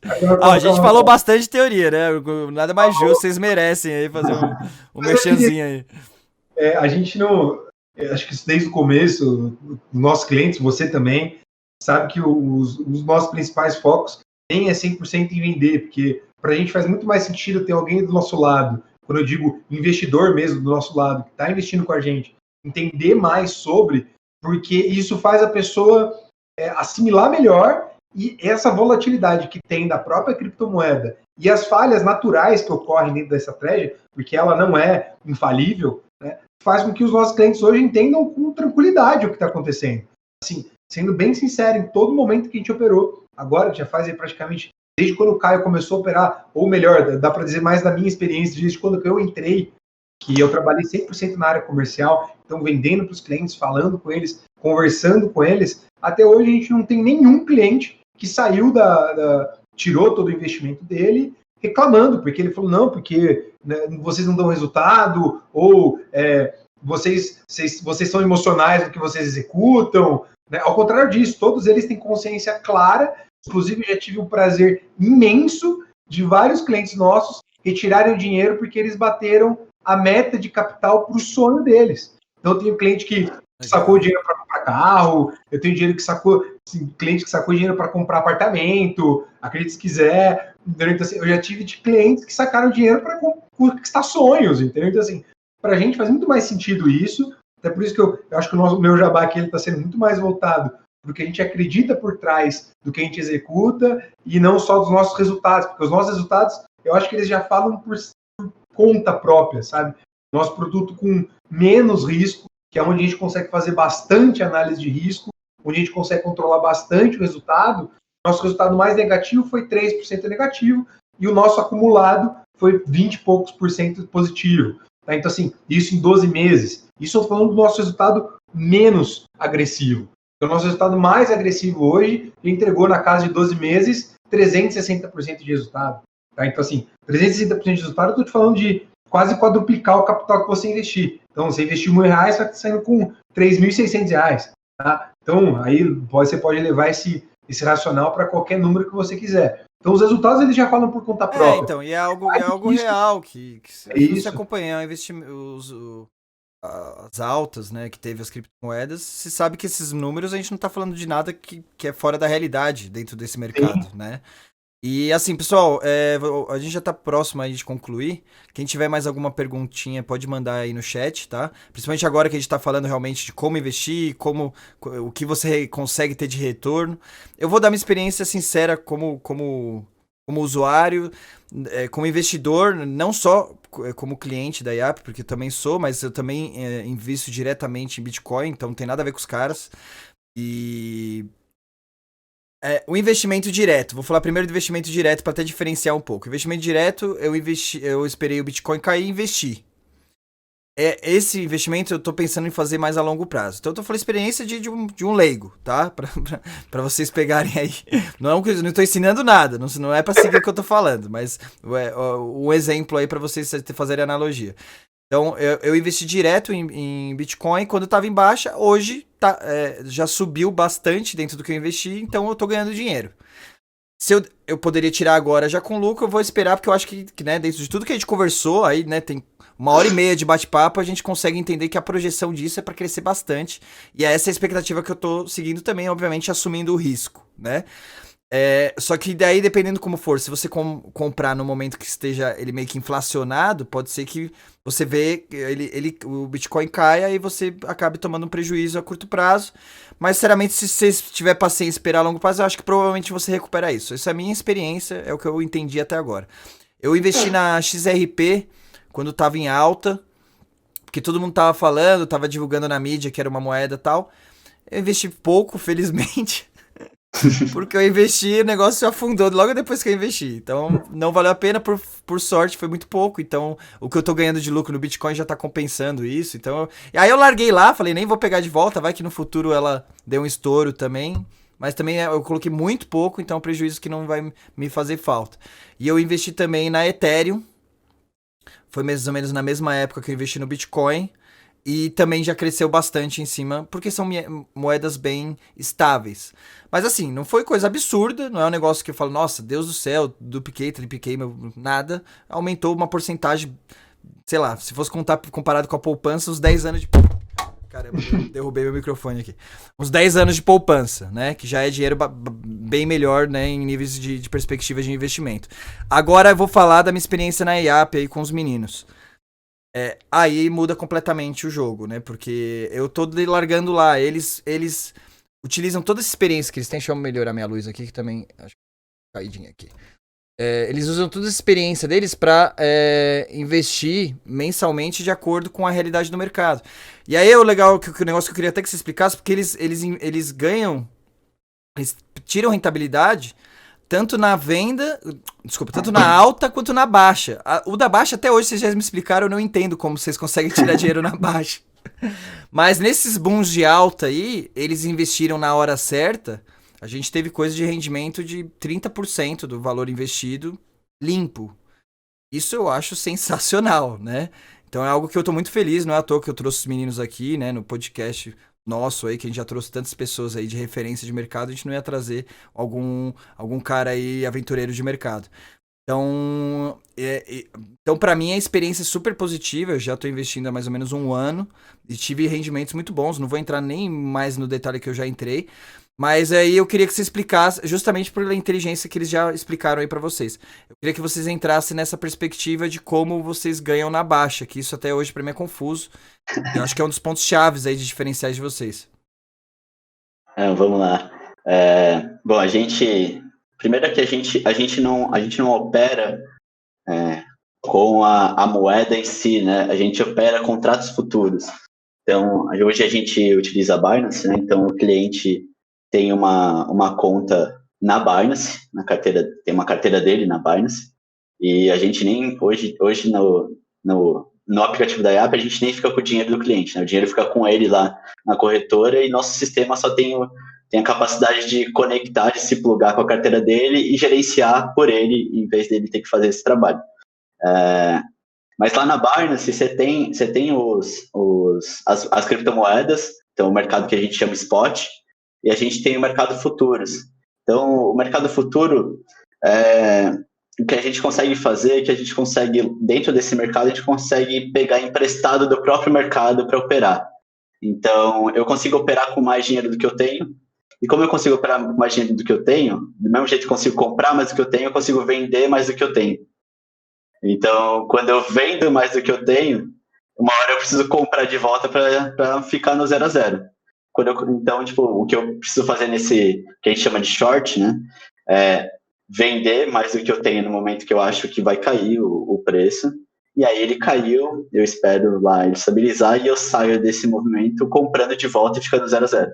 Então, eu vendi por um preço mais alto e comprei lá embaixo por um preço mais baixo, né? Então, eu ganhei no movimento contrário, né? É meio contraintuitivo, mas assim, assim Funciona. Funciona. Mas resumindo, né? Você vê uma perspectiva de baixo, você vende, mas ainda não caiu, né? Aí depois que você cai, você pega a diferença. Então você vendeu por um preço maior e quando você pega a diferença, você pega quando o valor tá mais baixo. Mais ou menos essa lógica, né? Legal. Tem mais duas perguntas aí. O André Alencar perguntou: pela Bitcoin ser limitada, não há um momento em que o preço vai estabilizar? Com isso, o trade ainda fica viável? Como é que vocês veem essa perspectiva futura de estabilizando, o trade vai compensar ou não? Posso responder isso aí? Pode ser. Acho que também não tem muito. Isso é bem simples. Já falou um pouco sobre isso. Inclusive, isso pode acontecer, eu não vejo isso nem como um problema, até o contrário. Principalmente para o Bitcoin, se a gente analisar que a gente queira que ele seja uma reserva de valor, isso vai ser ótimo para o Bitcoin, tá? E, inclusive, acaba sendo ótimo para o Bitcoin e, em paralelo, acaba sendo ótimo para as criptomoedas, tá? O sucesso do Bitcoin, ele leva junto com ele todas as outras criptomoedas. E o que a gente executa, que é trade, por exemplo, não obriga a gente a operar só com o Bitcoin, tá? Hoje a gente opera com o Bitcoin porque ele é o que tem o maior volume de transação. Então, assim, para a gente, quando a gente quer comprar, sempre tem alguém vendendo, e quando a gente quer vender, sempre tem alguém comprando. Por quê? Porque tem muita transação sendo executada, tá? Então, assim, isso pode acontecer sim com o Bitcoin, tá? Eu não vejo como isso impossível, tá? Acho que o Caio também vai acreditar nisso também, tá? Mas isso não significa que a gente está extremamente vinculado a só ao Bitcoin. A gente pode executar trade, por exemplo, com Ethereum, se a gente quiser. A gente pode executar trade com Monero, se a gente quiser. A gente pode executar trade do mesmo jeito que no mercado financeiro. Você pode fazer trade com mini índice dólar, você pode fazer também com mini índice Bovespa. Entendeu? Então, assim, você pode executar o trade com qualquer um desses dois, por exemplo. A mesma coisa serve para a gente. Então, sim, a resposta para a pergunta dele pode se tornar inviável, porque a variação vai ser muito pequena, e aí a variação sendo muito pequena, a gente também não consegue calcular com tanta exatidão qual vão ser os momentos melhores de comprar e vender, e aí não tendo essa previsão sobre a estratégia, pode trazer um resultado que fica muito fora da nossa análise de risco. Então, a estratégia que o Caio monta que a equipe dele monta e vai sempre atualizando essa estratégia, é sempre voltado para isso. É para analisar o mercado novo, como que ele está funcionando, como que ele está executando, e se precisa ser feita alguma mudança, ou a estratégia precisa ficar um pouco melhor. Inclusive, o cara até pode falar melhor que esse resultado de short que a gente teve agora foi derivado de uma atualização da estratégia. Então, ele só foi realmente mais positivo porque a gente mudou uma coisinha. Quando a gente muda pouca coisa, dificilmente a gente precisa fazer grandes movimentações. Tá? Agora, quando muda um pouco mais, acaba sendo um pouco mais complexo, mas também isso vem sempre, talvez até em um novo produto. Eu acho que, se eu puder complementar, assim, o Bitcoin com certeza vai cair a volatilidade dele, né? A gente que acompanha os gráficos de volatilidade, ele tem uma tendência de queda, mas é uma tendência lenta, e então eu não vejo a volatilidade caindo a um ponto que o Bitcoin vira fica com potencial próximo a uma outra ação ou algum outro investimento. Eu vejo um período aí de pelo menos uns 5 anos para 10, com a volatilidade ainda alta. E mesmo assim, quando ela baixar, você tem todas as outras criptomoedas que estão junto com ela que não vão estar no mesmo momento do Bitcoin. Né? O Bitcoin é a criptomoeda com menor volatilidade dentre essas que a gente falou. Então, conforme ela for diminuindo, você pode ir passando para outras. Isso. Além disso, além de você estar fazendo essa escolha por ativos, você está sempre mexendo na estratégia, né, utilizando ela. Hoje a gente faz, em média, 2 testes por semana na estratégia para tentar otimizar ela. Então, são pequenas alterações que a gente faz lá no algoritmo para tentar fazer que ele renda mais ou que ele tenha uma perda menor quando perde. Então, isso também otimiza, né? A gente vai perdendo, por um lado, da volatilidade e vai ganhando pela otimização da estratégia. Então, acho que essa janela de oportunidade ainda vai demorar uns bons anos ainda para ela se fechar. E estabilizar significa que teve uma aceitação do mercado e tal, que mais pessoas estão utilizando, então provavelmente estabilizar é meio que estabilizar para cima, né? Parar de ter aquela volatilidade de cair, de correr o risco de cair muito, né? Então, como a tendência é cada vez mais pessoas utilizando, mais estável vai ficar, mas conforme mais pessoas utilizando, valoriza a moeda, então dificilmente vai estabilizar para baixo, né? Vai estabilizar com um crescimento meio que constante, né? Então, legal, só reforçando, né, até ajudando o merchan de vocês, é que eles, o legal da IAP é que eles não cobram a manutenção, eles só recebem de acordo com os ganhos, né? Então, para eles é extremamente interessante que você ganhe, a partir do momento que você invista com eles lá, você coloca lá o seu dinheirinho, a partir do momento que você ganha, eles ganham porcentagens. Então, se você não ganhar nada, eles não ganham nada. Então, a empresa deles, como já está crescendo cada vez mais, só cresce se você ganha.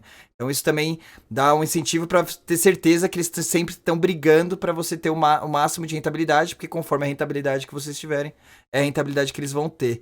E para vocês fechar, é o último, tá? Merchan que vocês podem fazer, eu quero que vocês respondem a pergunta do Diogo Paiva, que colocou quantos reais eu já consigo começar a investir com a IAP? Vamos lá, Diogo. A gente utiliza uma corretora, né, como intermediário, como a gente já falou. A gente não fica com seu dinheiro fica na sua carteira lá na corretora. E essa corretora tem uma limitação de qual é o mínimo que você pode comprar em cada transação. Então, essa é o menor valor. A gente gostaria que não tivesse, mas como a corretora tem um mínimo, a gente precisa ter. O mínimo, hoje, esse mínimo varia com o preço do dólar, né? Porque a gente está falando lá em transações em dólar. Mas hoje ele está em torno de uns 350, 400 reais. Então, você tendo aí essa margem, a gente já consegue operar aí para você tranquilamente. Legal. Só para complementar aí, se a gente for fechar aí os 3 pontos de análise para o investimento aí, seria a liquidez, né? Que assim, com a gente, o investimento com o nosso robô, a verdade é que a liquidez ela é diária, porque como a custódia do capital não está com a gente, e sim na sua própria conta da Binance, no momento em que você decidir que você quer sacar, você simplesmente solicita o saque na Binance e o dinheiro volta para sua conta. Tá? Então, para completar, né? Então a gente tem aí o investimento mínimo, que está na casa de 350, 400 reais, pode ter uma volatilidade, a nossa taxa de performance, que é o único meio da gente cobrar os clientes, é de 40% sobre a performance, então só cobra sobre a performance.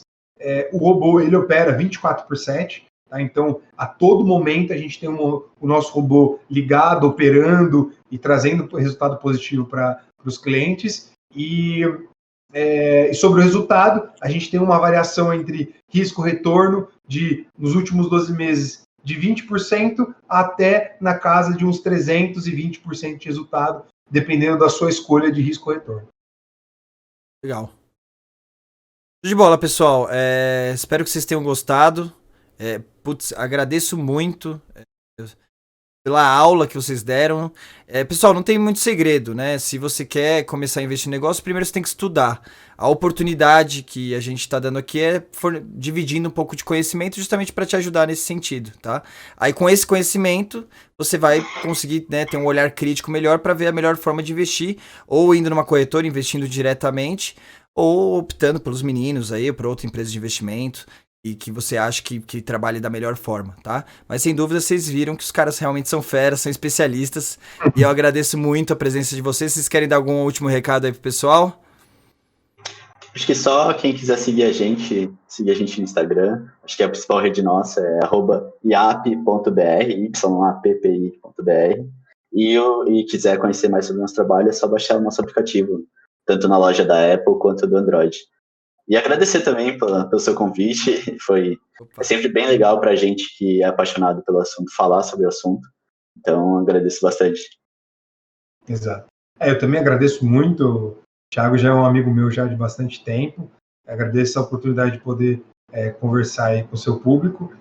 Eu tenho uma coisa engraçada para te falar, você colocou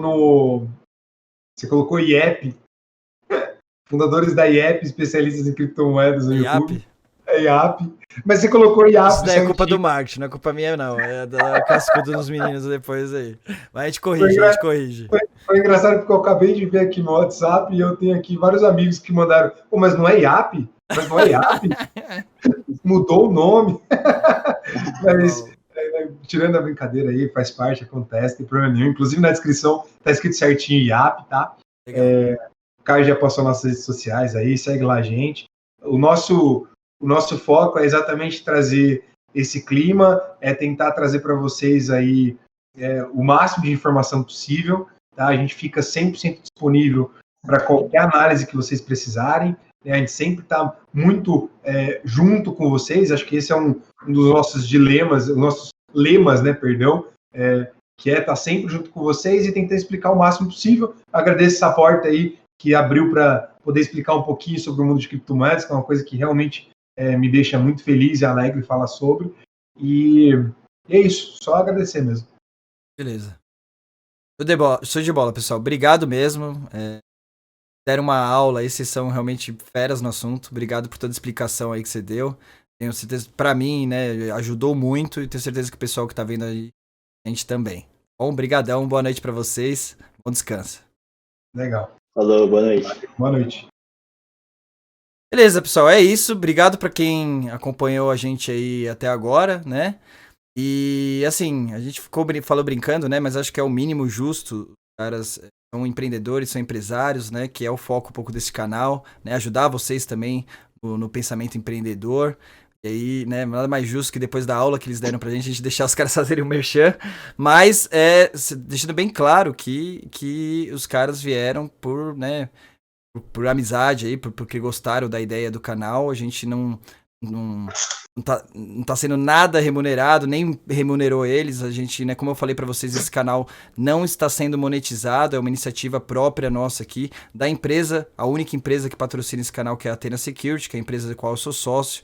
Então a gente não está sendo monetizado, tudo que a gente quer, né, em contrapartida aí, é justamente o apoio de vocês na divulgação desse canal. Então, se inscreve aí, né, tanto para você conhecer os outros, os anteriores, né, os episódios anteriores, as outras entrevistas, que eu acho que vai ter bastante conteúdo legal aí para vocês verem, como para os próximos daqui para frente vocês acompanharem. Então se inscreve, ativa o sininho, tem na descrição o link do nosso canal de cortes. Então assim, se você quer conhecer um pouquinho mais o canal, de forma mais resumida, vai no nosso canal de cortes, que é o Cortes Cortes do Athena Podcast. Lá tem vários trechos, os trechos mais legais, né, dos podcasts anteriores. Então se inscreve nesse canal também. E se inscreve também nas nossas redes sociais. Segue a gente lá no Instagram, no @athena.podcast. Mas espero que tenha, né, trazido um conteúdo legal para vocês, que tenha ajudado de alguma forma. Você vê que a gente, né, tentei dar algumas dicas práticas, eu dividi um pouquinho da minha experiência. Espero que colabore para vocês aí também com essa alternativa aí do Bitcoin, que realmente tem muita gente ganhando dinheiro com isso, então vamos ver se a gente consegue ganhar um pouquinho também. Mas obrigado para todos que ficaram com a gente e até o próximo Athena Podcast. Um abraço, boa noite.